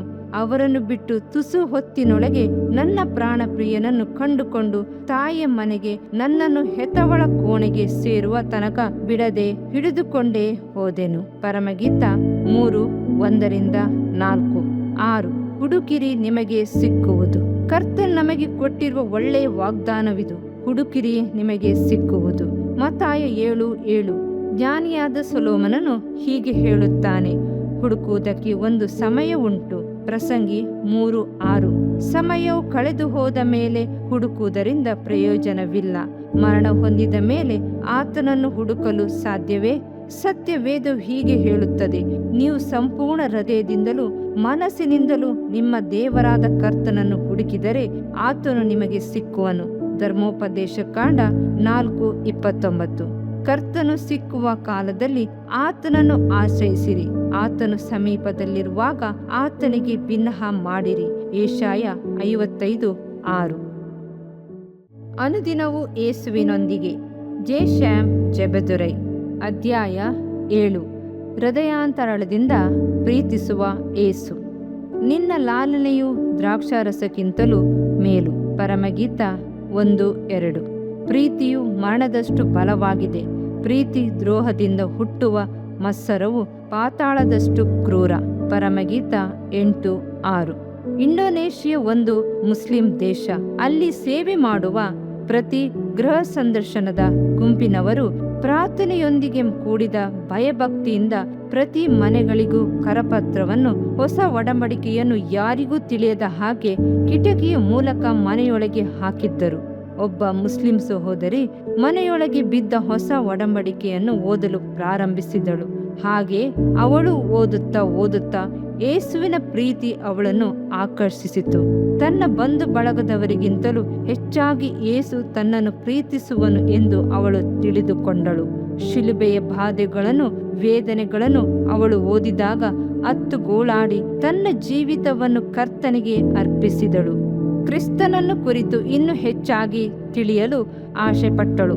ಒಂದು ಸಾರಿ ಆ ಸಹೋದರಿಯು ಒಂದು ಆಲಯವನ್ನು ಕಂಡುಹಿಡಿದು ಯಾರಿಗೂ ತಿಳಿಯದಂತೆ ಭಾನುವಾರ ಆರಾಧನೆಗೆ ಹೋದಳು. ಅಲ್ಲಿಯ ಹಾಡುಗಳು, ಪ್ರಾರ್ಥನೆ ಇವುಗಳು ಅವಳ ಆತ್ಮವನ್ನು ಸಂತೋಷಪಡಿಸಿತು. ಮನೆಗೆ ಬಂದಾಗ ಅವಳ ಯಜಮಾನನು ಬಹಳ ಕೋಪಗೊಂಡನು. ಅವಳು ನಡೆದನ್ನೆಲ್ಲ ಅವನಿಗೆ ತಿಳಿಸಿದಳು. ಕ್ರೈಸ್ತರ ಆಲಯಕ್ಕೆ ಹೋಗಿದೆಯಾ ಎಂದು ಕೋಪದಿಂದ ಅವಳನ್ನು ಹೊಡೆದನು. ಇನ್ನೊಂದು ಭಾನುವಾರ ಬಂತು. ಅವಳ ಯಜಮಾನರು ಮನೆಯಲ್ಲಿ ಇರಲಿಲ್ಲ. ಈ ಸಹೋದರಿಗೆ ಆಲಯಕ್ಕೆ ಹೋಗಲು ಆಶೆಯಾಯಿತು. ಹೇಗೋ ಧೈರ್ಯ ಮಾಡಿಕೊಂಡು ಆಲಯಕ್ಕೆ ಹೋದಳು. ಆರಾಧನೆಯಲ್ಲಿ ಸಂತೋಷವಾಗಿ ಭಾಗವಹಿಸಿದಳು. ಆರಾಧನೆ ಮುಗಿದ ನಂತರ ಬೋಧಕರು ಬರುವ ಭಾನುವಾರ ರಾತ್ರಿ ಭೋಜನ ಕೂಟವಿದೆ, ಎಲ್ಲರೂ ಸಿದ್ಧರಾಗಿ ಬನ್ನಿರಿ ಎಂದು ಹೇಳಿದರು. ಈ ಸಹೋದರಿಗೆ ರಾತ್ರಿ ಭೋಜನ ಎಂದರೇನು ಎಂದು ತಿಳಿಯಲಿಲ್ಲ. ತನ್ನ ಪಕ್ಕದಲ್ಲಿದ್ದ ಒಬ್ಬ ವೃದ್ಧ ಮಹಿಳೆಯ ಹತ್ತಿರ ಕೇಳಿದಾಗ ಆಕೆ ರಾತ್ರಿ ಭೋಜನವೆಂದರೆ ಯೇಸುವಿನ ರಕ್ತವನ್ನು ಮಾಂಸವನ್ನು ತಿನ್ನಲು ಕೊಡುತ್ತಾರೆ ಎಂದು ವಿವರಿಸಿದಳು. ಕಪಟವಿಲ್ಲದ ಆ ಸಹೋದರಿ ನಿಜವಾಗಿಯೂ ಯೇಸುವಿನ ರಕ್ತವನ್ನು ಮಾಂಸವನ್ನು ಕೊಡುತ್ತಾರೆಂದು ನಂಬಿದಳು. ಮನೆಗೆ ಬಂದ ಕೂಡಲೇ ಅವಳಿಗೆ ಏಟುಗಳು ಕಾದಿದ್ದವು. ಭಾನುವಾರ ಬಂತು. ಮುಸ್ಲಿಂ ಸಹೋದರಿ ಬಹಳ ಬೇಗನೆ ಎದ್ದು ತನ್ನ ಕೆಲಸಗಳನ್ನೆಲ್ಲ ಮುಗಿಸಿದಳು. ತನ್ನ ಯಜಮಾನನ ಬಳಿಗೆ ಬಂದು, ಅಯ್ಯ, ನನ್ನ ಹೊಡೆಯುವುದಾದರೆ ಈಗಲೇ ಹೊಡೆದು ಬಿಡಿರಿ, ಯಾಕೆಂದರೆ ಈ ವಾರದಲ್ಲಿಯೂ ನಾನು ಕ್ರೈಸ್ತ ಆಲಯಕ್ಕೆ ಹೋಗಬೇಕಾಗಿದೆ. ಯಾಕೆಂದರೆ ಈ ಹೊತ್ತು ಕ್ರಿಸ್ತನ ರಕ್ತವನ್ನು ಮಾಂಸವನ್ನು ಕೊಡುತ್ತಾರೆ ಎಂದು ಹೇಳಿದಳು. ಅದನ್ನು ಕೇಳಿದೊಡನೆ ಅವನು ಆತುರದಿಂದ ಹೋಗಿ ತನ್ನ ಕಪಾಟಿನಲ್ಲಿದ್ದ ದೊಡ್ಡ ಕತ್ತಿಯನ್ನು ತೆಗೆದು ಮೇಜಿನ ಮೇಲೆ ಇಟ್ಟನು. ನಾನು ವೈರಾಗ್ಯವುಳ್ಳ ಮುಸ್ಲಿಂ. ನೀನು ಆಲಯಕ್ಕೆ ಹೋಗಿ ಬರುವಾಗ ಕ್ರಿಸ್ತನ ಮಾಂಸವನ್ನು ತರಬೇಕು, ಇಲ್ಲದಿದ್ದರೆ ನಿನ್ನ ತಲೆಯನ್ನು ಕತ್ತರಿಸಿ ಬಿಡುತ್ತೇನೆ ಎಂದು ಗರ್ಜಿಸಿದನು. ಸರಿ ಎಂದು ಒಪ್ಪಿಕೊಂಡು ಅವಳು ಆಲಯಕ್ಕೆ ಬಂದಳು. ಯಾವಾಗ ರಾತ್ರಿ ಭೋಜನ ಆರಾಧನೆ ನಡೆಯುತ್ತದೆ, ನನ್ನ ಪ್ರೀತಿಯ ಯೇಸುವಿನ ರಕ್ತವನ್ನು ಕಾಣುವೆನು, ಯಾವಾಗ ಆತನ ಮಾಂಸವು ನನ್ನ ಕೈ ಸೇರುವುದು ಎಂದು ಕಾದಿದ್ದಳು. ರಾತ್ರಿ ಭೋಜನ ಆರಾಧನೆ ಪ್ರಾರಂಭವಾಯಿತು. ಅವಳಿಗೆ ಆಶ್ಚರ್ಯ ಕಾದಿತ್ತು. ಅವಳ ಕೈಗೆ ಕೊಡಲ್ಪಟ್ಟಿದ್ದು ಒಂದು ರೊಟ್ಟಿಯ ತುಂಡು, ಅವಳಿಗೆ ಕುಡಿಯಲು ಕೊಟ್ಟದ್ದು ದ್ರಾಕ್ಷಾರಸ. ಬಹಳ ವ್ಯಸನದಿಂದ ಪಕ್ಕದಲ್ಲಿದ್ದವರನ್ನು ವಿಚಾರಿಸಿದಳು. ಅದಕ್ಕೆ ಅವರು ಯೇಸುವಿನ ರಕ್ತ ಹಾಗೂ ಮಾಂಸಕ್ಕೆ ಗುರುತಾಗಿ ಈ ರೊಟ್ಟಿಯನ್ನು ದ್ರಾಕ್ಷಾರಸವನ್ನು ಕೊಡುತ್ತಾರೆ ಎಂದು ವಿವರಿಸಿದರು. ಆರಾಧನೆ ಮುಗಿಯಿತು. ಎಲ್ಲರೂ ಮನೆಗಳಿಗೆ ಹೋದರು. ಈ ಸಹೋದರಿ ಮೇಲಕ್ಕೆ ಏಳಲಿಲ್ಲ. ಭಯದಿಂದ ನಡುಗುತ್ತಿದ್ದಳು. ಅವಳು ರೊಟ್ಟಿಯನ್ನು ತಿನ್ನಲಿಲ್ಲ. ತನ್ನ ಪತಿಗೆ ಏನೆಂದು ಹೇಳುವುದು? ತನ್ನ ತಲೆಯನ್ನು ಕತ್ತರಿಸುತ್ತಾನೆ, ನನ್ನ ಮಕ್ಕಳ ಗತಿಯೇನು? ಹೀಗೆ ಸಾವಿರಾರು ಪ್ರಶ್ನೆಗಳು ಅವಳ ತಲೆಯಲ್ಲಿ ಉದ್ಭವಿಸಿತು. ಆಲಯವನ್ನು ಮುಚ್ಚುವ ಸಮಯವಾದುದರಿಂದ ಅವಳು ಹೊರಗೆ ಬರಬೇಕಾಯಿತು. ಮೆಲ್ಲಗೆ ನಡೆದು ಬರುತ್ತಿದ್ದಳು. ಅವಳು ಒಳಗೊಳಗೆ ಪ್ರಾರ್ಥಿಸುತ್ತಿದ್ದಳು. ನನ್ನನ್ನು ಪ್ರೀತಿಸುವ ಯೇಸುವೆ, ನಿನ್ನ ಪರಲೋಕದ ಭಾಗ್ಯಕ್ಕಿಂತಲೂ ನನ್ನನ್ನು ಅಧಿಕವಾಗಿ ಪ್ರೀತಿಸುತ್ತಿ. ನಿನ್ನ ಪ್ರಾಣವನ್ನೇ ನಮಗಾಗಿ ಕೊಟ್ಟಿದ್ದಿ. ನನ್ನ ಯಜಮಾನರಿಗೆ ಏನು ಉತ್ತರ ಕೊಡಬೇಕು? ನಿನ್ನ ಪ್ರೀತಿಯ ನಿಮಿತ್ತ ನನ್ನ ವಿಜ್ಞಾಪನೆಗೆ ಕಿವಿಗೊಡು ಎಂದು ಪ್ರಾರ್ಥಿಸಿ ಮನೆಗೆ ಬಂದಾಗ ಅವಳ ಯಜಮಾನನು ಪಳಪಳನೆ ಹೊಳೆಯುವ ಕತ್ತಿಯನ್ನು ಹಿಡಿದು, ಎಲ್ಲಿ ಯೇಸುವಿನ ಮಾಂಸ ಎಂದು ಕೂಗಿದನು. ಅವಳು ತನ್ನ ಕೈಯಲ್ಲಿದ್ದ ರೊಟ್ಟಿ ತುಂಡನ್ನು ತೋರಿಸಲು ಕೈ ತೆರೆದಳು. ಅವಳನ್ನು ಬಹಳವಾಗಿ ಪ್ರೀತಿಸುವ ಯೇಸು ಕ್ಷಣ ಮಾತ್ರದಲ್ಲಿ ಅದ್ಭುತ ಕಾರ್ಯವನ್ನು ಮಾಡಿದನು. ಅವಳ ಕೈಯಲ್ಲಿ ರೊಟ್ಟಿ ಕಾಣಿಸಲಿಲ್ಲ, ಅದಕ್ಕೆ ಬದಲಾಗಿ ಒಂದು ತುಂಡು ಮಾಂಸ ಇತ್ತು. ಇದನ್ನು ನೋಡಿದ ತಕ್ಷಣ ಅವನಿಗೆ ಆಶ್ಚರ್ಯವಾಯಿತು. ಕೂಡಲೇ ಅವನು ಪೊಲೀಸರನ್ನು ಕರೆದು ಈ ಮಾಂಸವನ್ನು ಪರಿಶೋಧನೆ ಮಾಡಲು ಕೇಳಿಕೊಂಡನು. ಅವರು ಅದನ್ನು ಪರೀಕ್ಷಿಸಿ ಅದು ಮನುಷ್ಯನ ಮಾಂಸ ಎಂದು ದೃಢಪಡಿಸಿದ್ದರು. ಪ್ರೀತಿಯ ಯೇಸು ತನಗಾಗಿ ಈ ಅದ್ಭುತವನ್ನು ಮಾಡಿದ್ದಾನೆಂದು ಆನಂದ ಕಣ್ಣೀರಿನಿಂದ ಸಾಕ್ಷಿ ಹೇಳಿದಳು ಆ ಸಹೋದರಿ. ಈಗ ಅವಳ ಯಜಮಾನರು ಮಕ್ಕಳು ಕ್ರಿಸ್ತನ ಕುಟುಂಬವಾಗಿ ಜೀವಿಸುತ್ತಿದ್ದಾರೆ. ಕರ್ತನು ತನ್ನ ಸ್ವರೂಪದಲ್ಲಿ ಮಾನವನನ್ನು ಸೃಷ್ಟಿಸಿ ಅವನೊಂದಿಗೆ ಐಕ್ಯದಿಂದ ಮಾತಾಡಿ ಸಂತೋಷಗೊಂಡನು. ಆದರೆ ಮಾನವನು ಪಾಪ ಮಾಡಿ ತನ್ನ ಮುಖವನ್ನು ಮರೆ ಮಾಡಿಕೊಂಡು ಕರ್ತನನ್ನು ತಳ್ಳಿದರೂ ಆತನು ಅವರನ್ನು ಪ್ರೀತಿಸಿದನು. ಇನ್ನೂ ಅಧಿಕವಾಗಿ ಪ್ರೀತಿಸಿ ಹುಡುಕಿಕೊಂಡು ಬಂದನು. ಪರಮಗೀತದಲ್ಲಿ ಆತನ ಪ್ರೀತಿಯನ್ನು ಯಾವುದಕ್ಕೆ ಹೋಲಿಸುವುದೆಂದು ನೆನೆಸಿ ಕಡೆಗೆ ದ್ರಾಕ್ಷಾರಸಕ್ಕೆ ಹೋಲಿಸಿದೆ. ದೊಡ್ಡ ದೊಡ್ಡ ಮಹಡಿಗಳಿಗೂ ಚಿನ್ನ ಬೆಳ್ಳಿಗೂ ವಜ್ರ ವೈಢೂರ್ಯಗಳಿಗೂ ಹೋಲಿಸದೆ ಕರ್ತನ ಪ್ರೀತಿಯನ್ನು ದ್ರಾಕ್ಷಾರಸಕ್ಕೆ ಹೋಲಿಸುವುದರ ಕಾರಣವೇನು? 1. ನೀರು ದ್ರಾಕ್ಷಾರಸವು. ಯೇಸು ಈ ಲೋಕದಲ್ಲಿರುವಾಗ ಮಾಡಿದ ಅದ್ಭುತಗಳಲ್ಲಿ ಮೊದಲನೇದಾಗಿ ನೀರನ್ನು ದ್ರಾಕ್ಷಾರಸವನ್ನಾಗಿ ಮಾಡಿದ್ದು. ಮದುವೆ ಮನೆಯಲ್ಲಿ ಏರ್ಪಟ್ಟ ಕೊರತೆಯನ್ನು ತನ್ನ ಪ್ರೀತಿಯಿಂದ ನೀಗಿಸಿದ್ದನು. 6 ಕಲ್ಲಿನ ಬಾಣಗಳಲ್ಲಿ ನೀರನ್ನು ತುಂಬಿಸಲು ಹೇಳಿದನು. ಕೆಲಸದವರು ಆ ಕೆಲಸವನ್ನು ಮಾಡಿದರು.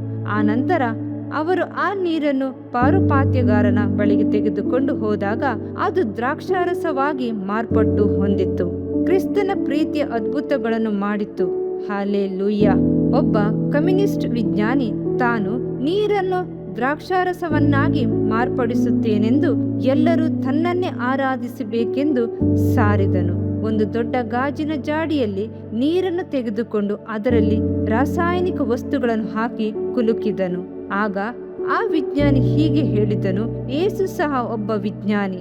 ಅಂದು ಕಾನಾ ಊರಿನ ವಿವಾಹದ ಸಮಯದಲ್ಲಿ ಯಾರಿಗೂ ತಿಳಿಯದೆ ನೀರಿನೊಳಗೆ ರಾಸಾಯನಿಕ ವಸ್ತುಗಳನ್ನು ಹಾಕಿರಬೇಕು ಎಂದನು. ಆಗ ಅಲ್ಲಿದ್ದ ಒಬ್ಬ ಚಿಕ್ಕ ಹುಡುಗನು ಎದ್ದು ನಿಂತು, ಅಯ್ಯ, ದ್ರಾಕ್ಷಾರಸವಾದ ಆ ನೀರನ್ನು ಮೊದಲು ನೀವು ಕುಡಿಯಿರಿ, ಆಮೇಲೆ ಎಲ್ಲರಿಗೂ ಕೊಡಿರಿ ಎಂದನು. ಆಗ ಆ ವಿಜ್ಞಾನಿ ಕಣ್ಣು ಬಿಡಲು ಪ್ರಾರಂಭಿಸಿದ್ದನು. ನಾನು ಮಾಡಿರುವ ಈ ರಸವು ವಾಸನೆ, ರುಚಿ, ಬಣ್ಣಗಳಿಂದ ಕೂಡಿದ ನಿಜವಾದ ದ್ರಾಕ್ಷಾರಸದಂತೆಯೇ ಇದೆ, ಆದರೆ ಕುಡಿಯಬಾರದು, ಯಾಕೆಂದರೆ ಅದು ವಿಷದಿಂದ ಕೂಡಿದ್ದಾಗಿದೆ ಎಂದನು ಆ ವಿಜ್ಞಾನಿ. ಆ ಬಾಲಕನು ಅವರನ್ನು ಬಿಡಲಿಲ್ಲ. ಅಯ್ಯ, ನೀವು ಮಾಡಿದ ದ್ರಾಕ್ಷಾರಸವನ್ನು ನಿಮಗೆ ಕುಡಿಯಲಾಗಲಿಲ್ಲ, ವಿಷವಿದೆ ಎಂದು ಹೇಳುತ್ತೀರಿ. ಆದರೆ ಯೇಸು ಮಾಡಿದ ದ್ರಾಕ್ಷಾರಸವನ್ನು ಎಲ್ಲರೂ ಕುಡಿದರು. ಮೊದಲಿನ ದ್ರಾಕ್ಷಾರಸಕ್ಕಿಂತಲೂ ಅಧಿಕ ರುಚಿ ಉಳ್ಳದಾಗಿದೆ ಎಂದು ಹೊಗಳಿದರು. ಯೇಸು ನೀರಿನಲ್ಲಿ ಎಂಥ ರಾಸಾಯನಿಕ ವಸ್ತುಗಳನ್ನು ಹಾಕಲಿಲ್ಲ. ಆತನು ಆ ಕಲ್ಲಿನ ಬಾಣೆಗಳ ಬಳಿಗೆ ಬಂದಾಗ ಆ ನೀರಿಗೆ ಒಂದು ರೀತಿಯ ಆನಂದವಾಯಿತು. ಭೂಮಿ ಆಕಾಶಗಳನ್ನು ಸೃಷ್ಟಿಸಿದ ಕರ್ತನು 6 ಅಡಿಯ ರೂಪದಲ್ಲಿ ತನ್ನ ಬಳಿಗೆ ಬಂದು ಪ್ರೀತಿ ಸ್ವರೂಪನಾಗಿ, ಪ್ರೀತಿಯ ಸ್ನೇಹಿತನಾಗಿ ನಿಂತಿರುವುದನ್ನು ನೋಡಿದಾಗ ಆ ನೀರಿಗೆ ಎಲ್ಲಿಲ್ಲದ ಉತ್ಸಾಹ, ಆನಂದ. ಅದು ಸಂತೋಷದಿಂದ ದ್ರಾಕ್ಷಾರಸವಾಗಿ ಮಾರ್ಪಟ್ಟಿತು. ಕ್ರಿಸ್ತನ ಪ್ರೀತಿಯ ರೂಪವು ನೀರನ್ನು ದ್ರಾಕ್ಷಾರಸವನ್ನಾಗಿ ಮಾರ್ಪಡಿಸಿತು ಎಂದನು. ನೀರು ಮಾನವರನ್ನು ಸೂಚಿಸುತ್ತದೆ, ದ್ರಾಕ್ಷಾರಸವು ದೈವತ್ವವನ್ನು ಸೂಚಿಸುತ್ತದೆ. ಆತನ ಪ್ರೀತಿ ದ್ರಾಕ್ಷಾರಸಕ್ಕಿಂತಲೂ ಮಧುರವಾದದ್ದು. ದ್ರಾಕ್ಷಾರಸಕ್ಕಿರುವ ಗುಣಾತಿಶಯಗಳೇನೆಂದರೆ ಗೊತ್ತೇ? ಅದು ಹೊಸ ಬುದ್ದಲಿಗಳನ್ನು ಒಡೆದುಕೊಂಡು ಹೊರಗೆ ಬರುವಷ್ಟು ಬಲವುಳ್ಳದು. ಸತ್ಯವೇದವು ಹೀಗೆ ಹೇಳುತ್ತದೆ, ಆಹಾ, ದ್ರಾಕ್ಷಾರಸವು ತುಂಬಿ ಬಾಯಿ ಕಟ್ಟಿದ ಹೊಸ ಬುದ್ದಲಿಗಂತೆ ನನ್ನ ಹೊಟ್ಟೆ ಒಡೆದು ಹೋಗುವ ಹಾಗಿದೆ. ಯೋಬ 32:19. ಹಾಗೆಯೇ ಕ್ರಿಸ್ತನ ಪ್ರೀತಿಯು ಒಬ್ಬ ಮನುಷ್ಯನ ಹೃದಯದಲ್ಲಿರುವಾಗ ಅವನು ಸುಮ್ಮನಿರಲಾರನು. ಅದು ಅವನನ್ನು ಉತ್ಸಾಹಪಡಿಸಿ ಎಬ್ಬಿಸುತ್ತದೆ. ಅವನೊಳಗಿಂದ ಪ್ರೀತಿಯ ನದಿಗಳು ಹರಿಯಲು ಪ್ರಾರಂಭಿಸುತ್ತವೆ, ಜೀವದ ನದಿಗಳು ಹರಿಯುತ್ತವೆ. ಕ್ರಿಸ್ತನ ಪ್ರೀತಿಯನ್ನು ಅನುಭವಿಸಿದ ಅಪೊಸ್ತಲನಾದ ಪೌಲನು ಹೀಗೆ ಬರೆಯುತ್ತಾನೆ, ಕ್ರಿಸ್ತನ ಪ್ರೀತಿಯು ನಮಗೆ ಒತ್ತಾಯ ಮಾಡುತ್ತದೆ. 2 ಕೊರಿಂಥ 5:14. ದೇವ ಮಗುವೆ, ನಿನ್ನನ್ನು ತನ್ನ ಅಂತರಾಳದಿಂದ ಪ್ರೀತಿಸುವ ಕ್ರಿಸ್ತನು ನೀನು ತನಗಾಗಿ ಸೇವೆ ಮಾಡಲಾರೆಯಾ ಎಂದು ಎದುರು ನೋಡುವವನಾಗಿದ್ದಾನೆ. ಆತನ ಪ್ರೀತಿಯು ನಿನ್ನನ್ನು ಒತ್ತಾಯಪಡಿಸುವಾಗ ಆತನಿಗಾಗಿ ಸಾಕ್ಷಿ ಕೊಡಲಾರೆಯಾ? ಕರಪತ್ರಗಳನ್ನು ಹಂಚಲಾರೆಯಾ? ಆಸ್ಪತ್ರೆಗಳಲ್ಲಿರುವ ರೋಗಿಗಳ ಬಳಿಗೆ ಹೋಗಿ ಕ್ರಿಸ್ತನ ಪ್ರೀತಿಯನ್ನು ತಿಳಿಸಲಾರೆಯಾ? ಆತನ ಪ್ರೀತಿಯನ್ನು, ಕರುಣೆಯನ್ನು ಪ್ರತಿಫಲಿಸುವೆಯಾ? 2. ದ್ರಾಕ್ಷಾರಸವು ರಕ್ತವು. ಕ್ರಿಸ್ತನ ಸೇವೆಯಲ್ಲಿ ಮೊದಲನೇದಾಗಿ ಮಾಡಿದ ಅದ್ಭುತವೆಂದರೆ ನೀರನ್ನು ದ್ರಾಕ್ಷಾರಸವನ್ನಾಗಿ ಮಾರ್ಪಡಿಸಿದ್ದು. ಆತನ ಸೇವೆಯ ಕಡೆಯ ದಿನದಲ್ಲಿ ಆತನು ದ್ರಾಕ್ಷಾರಸವನ್ನು ತನ್ನ ರಕ್ತವೆಂದು ಹೇಳಿದನು. ಇದು ನನ್ನ ರಕ್ತ, ಇದು ಒಡಂಬಡಿಕೆಯ ರಕ್ತ, ಇದು ಪಾಪಗಳ ಕ್ಷಮೆಗಾಗಿ ಬಹು ಜನರಿಗೋಸ್ಕರ ಸುರಿಸಲ್ಪಡುವ ರಕ್ತ. ಮತ್ತಾಯ 26:28. ಆತನ ಪ್ರೀತಿಯನ್ನು ಶಿಷ್ಯರು ಶಿಲುಬೆಯಲ್ಲಿ ಕಂಡರು. ಎಷ್ಟು ಉತ್ತಮ ಪ್ರೀತಿಯದು! ಸತ್ಯವೇದದಲ್ಲಿ ಅನೇಕ ಬಗೆಯ ಪ್ರೀತಿಯನ್ನು ಕುರಿತು ಓದುತ್ತೇವೆ. ಶಿಲುಬೆಯಲ್ಲಿ ತನ್ನನ್ನು ಜಜ್ಜಲ್ಪಟ್ಟು ಒಪ್ಪಿಸಿಕೊಟ್ಟ ಪ್ರೀತಿಯನ್ನು ಯಾರು ವರ್ಣಿಸಲಾರರು? ಯೇಸು ಹೀಗೆ ಹೇಳಿದನು, ಪ್ರಾಣವನ್ನೇ ಸ್ನೇಹಿತರಿಗೋಸ್ಕರ ಕೊಡುವ ಪ್ರೀತಿಗಿಂತ ಹೆಚ್ಚಿನ ಪ್ರೀತಿಯು ಯಾವುದೂ ಇಲ್ಲ. ಯೋಹಾನ 15:13. ಅಪೊಸ್ತಲನಾದ ಪೌಲನು ಹೀಗೆ ಬರೆಯುತ್ತಾನೆ, ನೀತಿವಂತರಿಗೋಸ್ಕರ ಯಾರಾದರೂ ಪ್ರಾಣ ಕೊಡುವುದು ಅಪರೂಪ. ಉಪಕಾರಿಗೋಸ್ಕರ ಪ್ರಾಣ ಕೊಡುವುದಕ್ಕೆ ಯಾವನಾದರೂ ಧೈರ್ಯ ಮಾಡಿದರೂ ಮಾಡಾನು. ಆದರೆ ನಾವು ಪಾಪಿಗಳಾಗಿದ್ದಾಗಲೂ ಕ್ರಿಸ್ತ ನಮಗೋಸ್ಕರ ಪ್ರಾಣ ಕೊಟ್ಟಿದ್ದರಲ್ಲಿ ದೇವರು ನಮ್ಮ ಮೇಲೆ ತನಗಿರುವ ಪ್ರೀತಿಯನ್ನು ಸಿದ್ಧಾಂತಪಡಿಸಿದ್ದಾನೆ. ರೋಮಾಪುರ 5:7-8. ಭೂಲೋಕವು ಪ್ರೀತಿಗಾಗಿ ಕಾದಿದೆ, ಆದರೆ ಯೇಸು ಕ್ರಿಸ್ತನು ದೈವಿಕ ಪ್ರೀತಿಯನ್ನು ತೋರಿಸುವನಾಗಿದ್ದಾನೆ. ಆತನ ಪ್ರೀತಿಯು ದ್ರಾಕ್ಷಾರಸಕ್ಕಿಂತಲೂ ಮಧುರವಾದದ್ದು. ಹೃದಯಾನಂದಕರವಾದ ದ್ರಾಕ್ಷಾರಸವನ್ನು, ಮುಖಕ್ಕೆ ಶಾಂತಿಯನ್ನುಂಟು ಮಾಡುವ ಎಣ್ಣೆಯನ್ನು, ಪ್ರಾಣಾಧಾರವಾದ ರೊಟ್ಟಿಯನ್ನು ಸಂಪಾದಿಸಿಕೊಳ್ಳುತ್ತಾರೆ. ಕೀರ್ತನೆ 104 15. ನಿನ್ನನ್ನು ಪ್ರೀತಿಸಿ ತನ್ನನ್ನು ಮರಣಕ್ಕೆ ಒಪ್ಪಿಸಿಕೊಟ್ಟಾತನೇ ಕ್ರಿಸ್ತನಲ್ಲವೇ? ಆತನಿಂದಲೇ ನಿನ್ನ ಪಾಪಗಳು ಕ್ಷಮಿಸಲ್ಪಟ್ಟವು, ಶಾಪಗಳು ನೀಗಿಸಲ್ಪಟ್ಟವು, ವ್ಯಾಧಿಗಳು ಗುಣವಾದವು, ನಿತ್ಯ ಜೀವವನ್ನು ಹೊಂದಿಕೊಂಡಿದ್ದಿ. ಆನಂದಪಡು. ಧ್ಯಾನವು ಯುವಕರನ್ನು, ದ್ರಾಕ್ಷಾರಸವು ಯುವತಿಯರನ್ನು ಪುಷ್ಟಿಗೊಳಿಸುವುದು. ಜಕರ್ಯ 9:17. ಆತನು ಪ್ರೀತಿಯಲ್ಲಿ ಪರಿಪೂರ್ಣ ಉಳ್ಳವನಾಗಿರುವ ಪ್ರಕಾರ ನಾವು ಪರಿಪೂರ್ಣರಾಗಿ ಇರೋಣ. ದೇವಮಗುವೆ, ನಿನ್ನನ್ನು ಹೃದಯಾಂತರಾಳದಿಂದ ಪ್ರೀತಿಸುವ ಕ್ರಿಸ್ತನು ನಿನ್ನ ಜೊತೆಯಲ್ಲಿ ನಡೆದು ಬರುತ್ತಿದ್ದಾನೆ. ವೇದನೆಯು ಕಣ್ಣೀರು ತುಂಬಿದ ಈ ಲೋಕದಲ್ಲಿ ಕ್ರಿಸ್ತನ ಪ್ರೀತಿಯಲ್ಲಿ ನೆಲೆಸಿರು. ಸತ್ಯವೇದವು ಹೀಗೆ ಹೇಳುತ್ತದೆ: ಲೋಕದಲ್ಲಿರುವ ತನ್ನವರನ್ನು ಪ್ರೀತಿಸಿ ಪರಿಪೂರ್ಣವಾಗಿ ಅವರನ್ನು ಪ್ರೀತಿಸುತ್ತಾ ಬಂದನು. ಯೋಹಾನ 13:1. ಅನುದಿನವೂ ಯೇಸುವಿನೊಂದಿಗೆ. ಜೆ. ಶ್ಯಾಮ್ ಜೆಬದುರೈ. ಅಧ್ಯಾಯ 8. ತನ್ನ ಬಳಿಗೆ ಎಳೆದುಕೊಳ್ಳುವ ಯೇಸು. ನನ್ನನ್ನು ತುಸು ಎಳೆ, ನಿನ್ನ ಹಿಂದೆ ಓಡಿ ಬರುವೆನು. ಪರಮಗೀತ 1:4.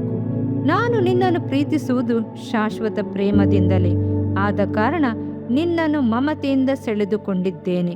ಯೆರೆಮೀಯ 31:3. ಒಂದು ದಿನ ಸಾಯಂಕಾಲ 7 ಗಂಟೆ ಸಮಯ. ಮನೆಯ ದೀಪಗಳೆಲ್ಲ ಪ್ರಕಾಶವಾಗಿ ಉರಿಯಲು ತೊಡಗಿದವು. ಪ್ರಶಾಂತವಾದ ವಾತಾವರಣ. ಆ ಸಮಯದಲ್ಲಿ ಆ ಕೊಠಡಿಗೆ ಒಂದು ದುಂಬಿಯು ಹಾರಿ ಬಂತು. ಬಿಳಿಯ ಗೋಡೆಯ ಮೇಲೆ ಟಪ್ ಟಪ್ ಎಂದು ಬಡಿಯಿತು. ಈ ಕೊಠಡಿಯೇ ತನಗೆ ಸ್ವಂತ ಎಂದು ತಿಳಿದು ಆನಂದವಾಗಿ ಹಾರಾಡಿತು. ಸ್ವಲ್ಪ ಸಮಯದ ನಂತರ ಅದು ಮೇಲೆ ಕಟ್ಟಿದ ಒಂದು ಜೇಡರ ಬಲೆಯಲ್ಲಿ ಆ ದುಂಬಿಯು ಬಿತ್ತು. ಆ ಬಲೆಯಿಂದ ಬಿಡುಗಡೆ ಹೊಂದಲು ಬಹಳವಾಗಿ ಪ್ರಯತ್ನಿಸಿತ್ತು, ಆದರೆ ಅದಕ್ಕೆ ಸಾಧ್ಯವಾಗಲಿಲ್ಲ. ಯಾಕೆಂದರೆ ಜೇಡವು ಕುತಂತ್ರದಿಂದ ತನ್ನ ಬಲೆಯ ದಾರದಿಂದ ಅದನ್ನು ಸುತ್ತಿ ಸುತ್ತಿ ತನ್ನ ವಶ ಮಾಡಿಕೊಂಡಿತ್ತು. ತನ್ನ ಚೂಪಾದ ಕಾಲಿನಿಂದ ಅದನ್ನು ಚುಚ್ಚಿ ಎಳೆಯಿತು. ದುಂಬಿಗೆ ಏನು ಮಾಡಲು ಸಾಧ್ಯವಾಗಲಿಲ್ಲ. ಸ್ವಲ್ಪ ಸಮಯದ ನಂತರ ಜೇಡರ ಹುಳು ದುಂಬಿಯ ರಕ್ತವನ್ನು ಕುಡಿಯಿತು. ಕೆಲವು ಕ್ಷಣದಲ್ಲಿ ದುಂಬಿಯ ಶರೀರವು ಜೇಡರ ಬಲೆಯಲ್ಲಿ ನೇತಾಡುತ್ತಿತ್ತು. ಮನುಷ್ಯರು ಹಾಗೆ ಸೈತಾನನು ಬೀಸಿದ ಬಲೆಯಲ್ಲಿ ಸಿಕ್ಕಿ ಬೀಳುತ್ತಾರೆ. ಅನಿತ್ಯವಾದ ಪಾಪದ ಸಂತೋಷಗಳನ್ನು ಅನುಭವಿಸಲು ಅಲೆದಾಡುತ್ತಾರೆ. ಈ ಲೋಕದ ಆಶಾಪಾಶಗಳು, ದೈಹಿಕ ಆಶೆಗಳು ನಮ್ಮ ಆತ್ಮವನ್ನು ತನ್ನ ಕಡೆಗೆ ಎಳೆಯುತ್ತವೆ. ಈ ಬಲೆಯಲ್ಲಿ ಬೀಳುವವರು ಅನೇಕರು, ಏಳುವವರು ಕೆಲವರು. ಮಾಯವಾದ ಕಾರ್ಯಗಳನ್ನು ತೋರಿಸಿ ಸೈತಾನನು ಜನರನ್ನು ತನ್ನ ಪಕ್ಕಕ್ಕೆ ಎಳೆಯುತ್ತಾನೆ. ಇನ್ನೊಂದು ಕಡೆ ಪರಿಶುದ್ಧವಾದ ಜೀವಿತಕ್ಕೆ ಕಲ್ವಾರಿಯ ನಾಯಕನಾದ ಕ್ರಿಸ್ತನು ಎಳೆಯುತ್ತಾನೆ. ಶಾಲೆಯಲ್ಲಿ ಆಡುವ ಟಗ್ ಆಫ್ ವಾರ್ ಎಂಬ ಆಟದಂತೆ. ದೇವಮಗುವೆ, ಬಿಡಲಾರದ ಪಾಪದ ಬಂಧನದಲ್ಲಿ ಸಿಕ್ಕಿಕೊಂಡಿದೆಯೋ? ಸಾಲದ ಹೊರೆ ನಿನ್ನನ್ನು ಕುಗ್ಗಿಸುತ್ತದೆಯೋ? ದುರಭ್ಯಾಸಗಳು ನಿನ್ನನ್ನು ಹಿಂಬಾಲಿಸುವೆಯೋ? ಕೆಟ್ಟ ಸ್ನೇಹಿತರ ಸಹವಾಸದಿಂದ ವೇದನೆಗೊಂಡಿದೆಯೋ? ಕೂಡಲೇ ಕ್ರಿಸ್ತನ ಬಳಿಗೆ ಓಡಿ ಬಾ. ಕರ್ತನೇ, ನಿನ್ನ ಬಳಿಗೆ ನನ್ನನ್ನು ಎಳೆದುಕೋ ಎಂದು ಪ್ರಾರ್ಥಿಸು. ಪಾಪವಿಲ್ಲದ ಪರಿಶುದ್ಧನು ಆತನು, ಪಾಪ ವಿಮೋಚಕನು ಆತನೇ. ಶತ್ರುವಿನ ತಲೆಯನ್ನು ಜಜ್ಜಿದಾತನು, ಪಾತಾಳದ ಶಕ್ತಿಯನ್ನು ಗೆದ್ದವನು, ಮರಣದ ಕೊಂಡಿಯನ್ನು ಮುರಿದಾತನು. ಈ ಲೋಕ, ಶರೀರ, ಸೈತಾನ ಇವು ನಮ್ಮನ್ನು ನಾಶ ಮಾಡದಂತೆ ಕಾಪಾಡಲು ಆತನು ಜಯ ಹೊಂದಿದ್ದಾನೆ. ಆತನು ನಮ್ಮನ್ನು ಎಳೆದುಕೊಳ್ಳದಿದ್ದರೆ ಪಾಪವೆಂಬ ಕೆಸರಿನಿಂದ, ಸೈತಾನನ ಶೋಧನೆಗಳಿಂದ ನಾವು ಬಿಡುಗಡೆ ಹೊಂದಲು ಸಾಧ್ಯವಿಲ್ಲ. ನಾವು ಆತನ ಪರಿಶುದ್ಧತೆಯಲ್ಲಿ ಅಭಿವೃದ್ಧಿ ಹೊಂದಬೇಕಾದರೆ ಪ್ರತಿ ನಿಮಿಷವೂ ನಾವು ನಮ್ಮನ್ನು ಆತನಿಗೆ ಒಪ್ಪಿಸಿ, ನನ್ನ ಪ್ರೀತಿಯ ಯೇಸುವೆ, ನಿನ್ನ ಬಳಿಗೆ ನನ್ನನ್ನು ಎಳೆದುಕೋ, ಇನ್ನೂ ಹತ್ತಿರ ಎಳೆದುಕೋ. ನಾನು ಪರಿಶುದ್ಧನಾಗಬೇಕು, ನಿನ್ನ ಸ್ವಾರೂಪ್ಯದಲ್ಲಿ ರೂಪಾಂತರಗೊಳ್ಳಬೇಕು ಎಂದು ಮೊರೆಯಿಡೋಣವೇ. 1. ಮಮತೆಯಿಂದ ಸೆಳೆದುಕೋ.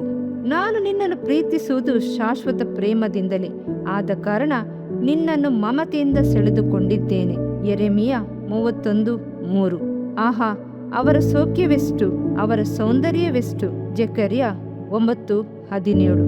ನಿನ್ನ ಬಲಕೈ ನನಗೆ ಆಧಾರ, ನಿನ್ನ ಕೃಪಾ ಕಟಾಕ್ಷವು ನನಗೆ ದೊಡ್ಡ ಸ್ಥಿತಿಯನ್ನು ಉಂಟು ಮಾಡಿದೆ. ಕೀರ್ತನೆ 18:35.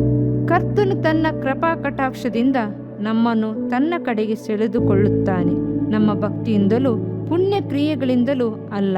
ನಾವು ಪರಿಶುದ್ಧ ಜೀವಿತವನ್ನು ಜೀವಿಸಲು ಸೈತಾನನು ಅಡ್ಡಿ ಮಾಡುವುದರಿಂದ ಆತನು ತನ್ನ ಕೃಪಾ ಕಟಾಕ್ಷದಿಂದಲೂ ಸ್ನೇಹದಿಂದಲೂ ನಮ್ಮನ್ನು ತನ್ನ ಕಡೆಗೆ ಸೆಳೆದುಕೊಳ್ಳುತ್ತಾನೆ. ಕ್ರಿಸ್ತನು ನಮ್ಮನ್ನು ತನ್ನ ಕೃಪೆಯಿಂದ ಸೆಳೆದುಕೊಳ್ಳದಿದ್ದರೆ ನಿತ್ಯ ಜೀವವನ್ನು ಕಳೆದುಕೊಳ್ಳುತ್ತಿದ್ದೆವು. ಎಷ್ಟು ಮಹಿಮೆಯ ಭಾಗ್ಯವಿದು. 2.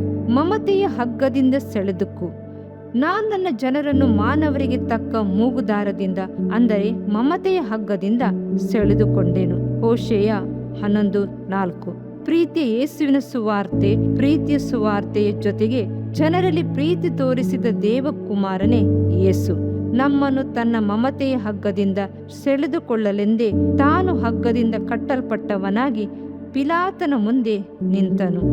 ಆತನ ಬೆವರಿನಿಂದ ಕೂಡಿದ ರಕ್ತ, ಆತನು ಅನುಭವಿಸಿದ ಚಡಿ ಏಟುಗಳು, ಸುರಿಸಿದ ರಕ್ತ, ಆತನ ಕಣ್ಣೀರು ಎಲ್ಲ ಮಮತೆಯ ಹಗ್ಗವಾಗಿ ಆತನ ಕಲ್ವಾರಿಯ ಬಳಿಗೆ ನಮ್ಮನ್ನು ಕರೆದು ತಂದಿದೆ. ಪ್ರೀತಿಗೆ ಇರುವ ಅಯಸ್ಕಾಂತ ಶಕ್ತಿಯು ಬೇರೆ ಯಾವ ಶಕ್ತಿಯೂ ಇಲ್ಲ. ಪ್ರೀತಿಗೆ ಬಗ್ಗದವರು ಯಾರೂ ಇಲ್ಲ. ಇಸ್ರೇಲರ ಮೇಲೆ ಆತನಿಗೆ ಎಷ್ಟು ಪ್ರೀತಿ, ಎಷ್ಟು ಅದ್ಭುತಗಳನ್ನು ಮಾಡಿದನು. ಅವರಿಗಾಗಿ ವಿಜ್ಞಾಪಿಸಿದನು, ಅವರನ್ನು ಆಶೀರ್ವದಿಸಿದನು. ಆದರೆ ಅವರು ಆತನನ್ನು ಅಲಕ್ಷ್ಯ ಮಾಡಿದರು. ಆತನು ಆ ದ್ರೋಹವನ್ನು ಸಹಿಸಲಾಗಲಿಲ್ಲ. ನಿಮ್ಮ ಪಿತೃಗಳು ನನ್ನಲ್ಲಿ ಯಾವ ಅನ್ಯಾಯವನ್ನು ಕಂಡರು. ಯೆರೆಮೀಯ 2:5. ಮನುಷ್ಯರನ್ನು ಮಮತೆಯ ಹಗ್ಗದಿಂದ ಕಟ್ಟುವುದಕ್ಕಾಗಿಯೇ ಯೇಸು ಈ ಭೂಮಿಗೆ ಬಂದನು. ಕೋಳಿ ತನ್ನ ಮರಿಗಳನ್ನು ತನ್ನ ರೆಕ್ಕೆಗಳಲ್ಲಿ ಒದಗಿಸಿಕೊಳ್ಳುವಂತೆ ತನ್ನ ಪ್ರೀತಿಯಿಂದ ಸೆಳೆದುಕೊಂಡನು. ಆಹಾ, ಆತನ ಪ್ರೀತಿ ಎಷ್ಟು ದೊಡ್ಡದು. ದೇವ ಮಗುವೆ, ನೀನು ಕ್ರಿಸ್ತನ ಬಳಿಗೆ ಬಾ. ಎಲ್ಲಾ ತರಹದ ಗುಲಾಮಗಿರಿಯಾದ ಹಗ್ಗಗಳನ್ನು ಕಿತ್ತು ಹಾಕು. ಅಯ್ಯೋ ಆ ಕಾರ್ಯಗಳೆಂಬ ಹಗ್ಗ. ಯೆಶಾಯ 5:18. ಅವನ ಪಾಪ ಪಾಶಗಳು. ಜ್ಞಾನೋಕ್ತಿ 5:22. ಅವಳು ಬೋನು, ಅವಳ ಹೃದಯದ ಬಲೆ, ಅವಳ ಕೈಪಾಶ. ಪ್ರಸಂಗಿ 7:26. ಎಲ್ಲವನ್ನು ಬಿಟ್ಟು ಕ್ರಿಸ್ತನ ಪ್ರೀತಿಯನ್ನು ಹುಡುಕಿ ಬಾ. ಆತನ ಮಮತೆಯಿಂದ ಕಟ್ಟಲ್ಪಡು, ನೀನು ಆಶೀರ್ವದಿಸಲ್ಪಡುವಿ. ನಾನು ಭೂಮಿಯಿಂದ ಮೇಲಕ್ಕೆ ಎತ್ತಲ್ಪಟ್ಟಾಗ ಎಲ್ಲರನ್ನು ನನ್ನ ಬಳಿಗೆ ಎಳೆಕೊಳ್ಳುವೆನು ಎಂದು ಹೇಳಿದನು. ಯೋಹಾನ 12:32. ನನ್ನನ್ನು ಕಳುಹಿಸಿಕೊಟ್ಟಂತ ತಂದೆಯು ಎಳೆದ ಹೊರತು ಯಾವನು ನನ್ನ ಬಳಿಗೆ ಬರಲಾರರು. ಯೋಹಾನ 6:44. ಕಲ್ವಾರಿ ತಾನೇ ಈ ಲೋಕದ ಮಹಾ ಅಯಸ್ಕಾಂತ ಶಕ್ತಿ. ಶಿಲುಬೆಯಲ್ಲಿ ಯೇಸು ಮೇಲಕ್ಕೆ ಎತ್ತಲ್ಪಟ್ಟನು. ಮರಳುಗಾಡಿನಲ್ಲಿ ಮೇಲಕ್ಕೆ ಎತ್ತಲ್ಪಟ್ಟ ತಾಮ್ರದ ಸರ್ಪವನ್ನು ದೃಷ್ಟಿಸಿದವರು, ಹಾವಿನಿಂದ ಕಚ್ಚಲ್ಪಟ್ಟವರು, ಗುಣ ಹೊಂದಿದ ಹಾಗೆ ಶಿಲುಬೆಯಲ್ಲಿದ್ದ ಯೇಸುವನ್ನು ದೃಷ್ಟಿಸಿದವರು ಪ್ರಾಣ, ಆತ್ಮ, ಶರೀರಗಳಲ್ಲಿ ಗುಣ ಹೊಂದಿದರು. ಆತನು ಅವರನ್ನು ಎಳೆದುಕೊಳ್ಳುತ್ತಾನೆ. ಕ್ರಿಸ್ತನ ಆಗಮನವು ಒಂದು ಅಯಸ್ಕಾಂತ. ಯೇಸು ಕ್ರಿಸ್ತನ ರಕ್ತದ ಮೂಲಕ ತೊಳೆಯಲ್ಪಟ್ಟು ನಿತ್ಯ ಜೀವಕ್ಕೆ ಹೋಗುವವರು. ಆತನ ಬರುವಿಕೆಯಲ್ಲಿ ಆತನೊಂದಿಗೆ ಇರುವರು. ಕ್ರಿಸ್ತನಲ್ಲಿ ಸತ್ತವರು ಎದ್ದು ಬರುವರು. ಆಹಾ, ಎಷ್ಟು ಆನಂದ! ನನ್ನ ಪ್ರೀತಿಯ ಯೇಸು ರಾಜ, ನನ್ನನ್ನು ಸೆಳೆದುಕೋ. ಇನ್ನೂ ಹತ್ತಿರ, ಇನ್ನೂ ಹತ್ತಿರ ಸೆಳೆದುಕೋ. ನಾನು ನಿನ್ನವನು, ನೀನು ನನ್ನವನು. ಆಮೇನ್. ಹಾಲೆಲೂಯ್ಯ. ಅನುದಿನವೂ ಯೇಸುವಿನೊಂದಿಗೆ. ಜೆ. ಶ್ಯಾಮ್ ಜೆಬೆದುರೆ. ಅಧ್ಯಾಯ 9. ಬರಲಿರುವ ರಾಜಾದಿರಾಜ ಯೇಸು. ಎಲ್ಲವುಗಳ ಅಂತ್ಯವು ಹತ್ತಿರವಾಗಿದೆ. 1 ಪೇತ್ರ 4:7. ಇನ್ನು ಸಾವಕಾಶವಿರುವುದಿಲ್ಲ. ಪ್ರಕಟಣೆ 10:6. ಸಮಯವು ಬೇಗನೆ ಸಾಗುತ್ತಿದೆ. ಇಂದು ನಾವು ಚರಿತ್ರೆಯ ಕಡೇ ಭಾಗಕ್ಕೆ ಬಂದಿದ್ದೇವೆ. ನಮ್ಮ ರಾಜಾದಿರಾಜನಾದ ಯೇಸು ಬರುತ್ತಾನೆ. ಬಹು ಬೇಗನೆ ಆತನನ್ನು ಸಂಧಿಸುತ್ತೇವೆ. ಭಕ್ತನಾದ ಯೋಬನು ಹೀಗೆ ಹೇಳುತ್ತಾನೆ, ನಾನಂತೂ ನನ್ನ ವಿಮೋಚಕನು ಜೀವ ಸ್ವರೂಪನೆಂದು ಬಲ್ಲೆನು. ಆತನು ಕಡೆಗೆ ಧೂಳಿನ ಮೇಲೆ ಸಾಕ್ಷಿಯಾಗಿ ನಿಂತುಕೊಳ್ಳುವನು. ನನ್ನ ಚರ್ಮವು ಹೀಗೆ ಬಿರಿದು ಹಾಳಾದ ಬಳಿಕ ನಿರ್ದೇಹವನಾಗಿ ದೇವರನ್ನು ನೋಡುವೆನು. ಯೋಬ 19:25-26. ಹೌದು, ಆ ದಿನವು ಬಹಳ ಬಹಳ ಹತ್ತಿರವಾಗಿದೆ. ನಮ್ಮ ಆತ್ಮನಾದಾತನು ನಾವು ಮಹಿಮೆಯ ರಾಜನಾಗಿ ಸಂಧಿಸೋಣ. ಮೊದಲು ಆತನು ಬಂದಾಗ ಲೋಕದ ಪಾಪಗಳನ್ನು ಹೊರುವ ದೇವ ಕುರಿಮರಿಯಾಗಿ ಬಂದನು. ಇನ್ನು ಮುಂದೆ ಬರುವಾಗ ಯೂದ ರಾಜಸಿಂಹವಾಗಿ ರಾಜಾದಿರಾಜನಾಗಿ ಬರುತ್ತಾನೆ. ಮೊದಲು ಗಲಿಲಾಯ ಸಮುದ್ರ ತೀರದಲ್ಲಿ ನಡೆದು ಕತ್ತೆಯ ಮೇಲೆ ಸವಾರಿ ಮಾಡಿದ ಯೇಸು ಇನ್ನು ಮುಂದೆ ಬರುವಾಗ ಮೇಘಗಳನ್ನು ತನ್ನ ರಥವನ್ನಾಗಿ ಮಾಡಿಕೊಂಡು ಗಾಳಿಯನ್ನು ರೆಕ್ಕೆಗಳಾಗಿ ಮಾಡಿಕೊಂಡು ಕರ್ತಾದಿ ಕರ್ತನಾಗಿ ಬಂದು ಇಳಿಯುವನು. ಹಲ್ಲೆಲೂಯಾ. ಮೊದಲು ತಾಳ್ಮೆ ಸ್ವರೂಪಿಯಾಗಿ ಸೇವೆ ಮಾಡಲು ಸರಳವಾದ ರೀತಿಯಲ್ಲಿ ಬಂದನು. ಇನ್ನು ಮುಂದೆ ಬರುವಾಗ ಲೋಕವನ್ನು ನ್ಯಾಯ ತೀರಿಸುವ ನ್ಯಾಯಾಧಿಪತಿಯಾಗಿ ಬರುವನು.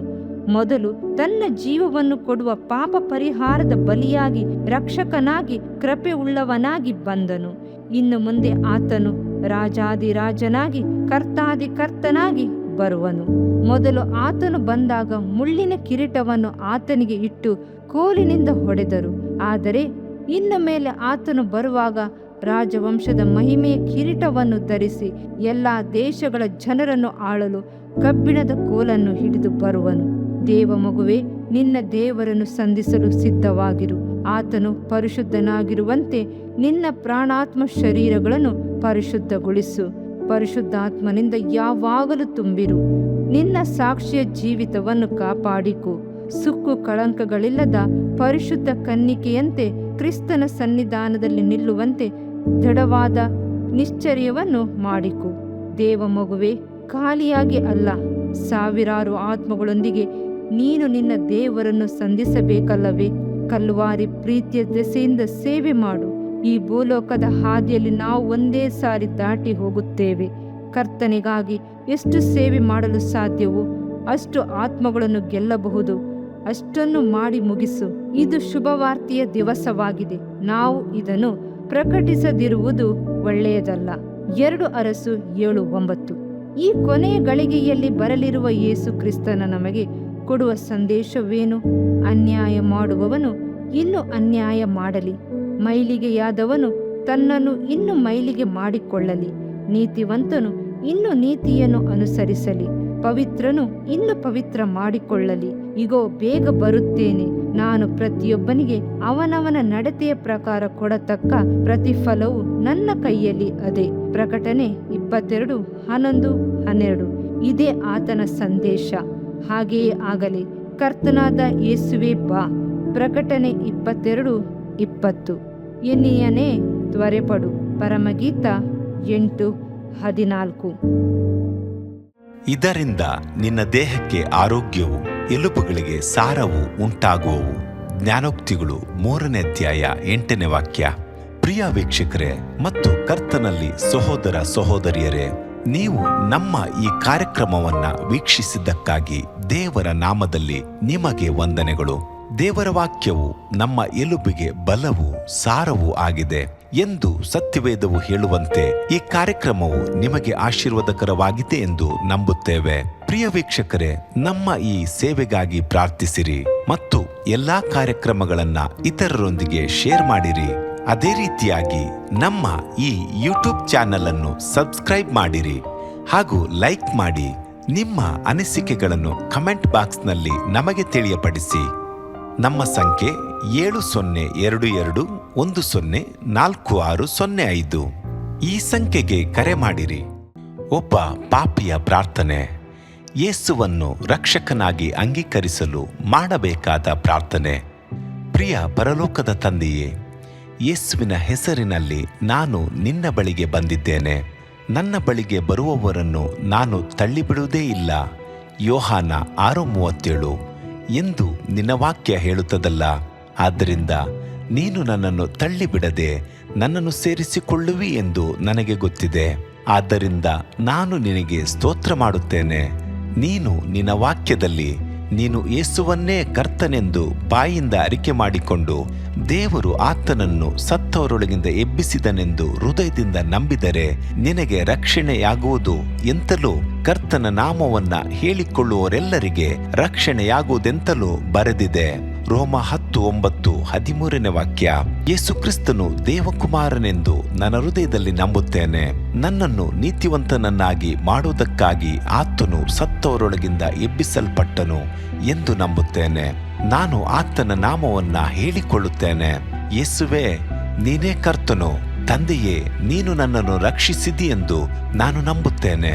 ನಿನ್ನ ವಾಕ್ಯವು ಹೇಳುತ್ತದೆ, ಮನುಷ್ಯನು ಹೃದಯದಿಂದ ನಂಬುವುದರ ಮೂಲಕ ನೀತಿಯು ದೊರಕುತ್ತದೆ. ಬಾಯಿಂದ ಅರಿಕೆ ಮಾಡುವುದರ ಮೂಲಕ ರಕ್ಷಣೆಯಾಗುತ್ತದೆ. ರೋಮ 10:10. ನಾನೀಗ ನನ್ನ ಹೃದಯದಲ್ಲಿ ನಂಬುತ್ತೇನೆ ಹಾಗೂ ಯೇಸುವೇ ನನ್ನ ಕರ್ತನೆಂದು ಅರಿಕೆ ಮಾಡುತ್ತೇನೆ, ಆದುದರಿಂದ ನಾನೀಗ ರಕ್ಷಣೆ ಹೊಂದಿದ್ದೇನೆ. ಅಪ್ಪಾ ತಂದೆಯೇ, ನಿನಗೆ ಸ್ತೋತ್ರ. ಲೂಕನು ಬರೆದ ಸುವಾರ್ತೆ 11ನೇ ಅಧ್ಯಾಯದಲ್ಲಿ ಬರೆದಿರುವಂತೆ, ನಿಮ್ಮಲ್ಲಿ ತಂದೆಯಾದವನು ಮೀನನ್ನು ಕೇಳುವ ಮಗನಿಗೆ ಮೀನು ಕೊಡದೆ ಹಾವನ್ನು ಕೊಡುವನೆ?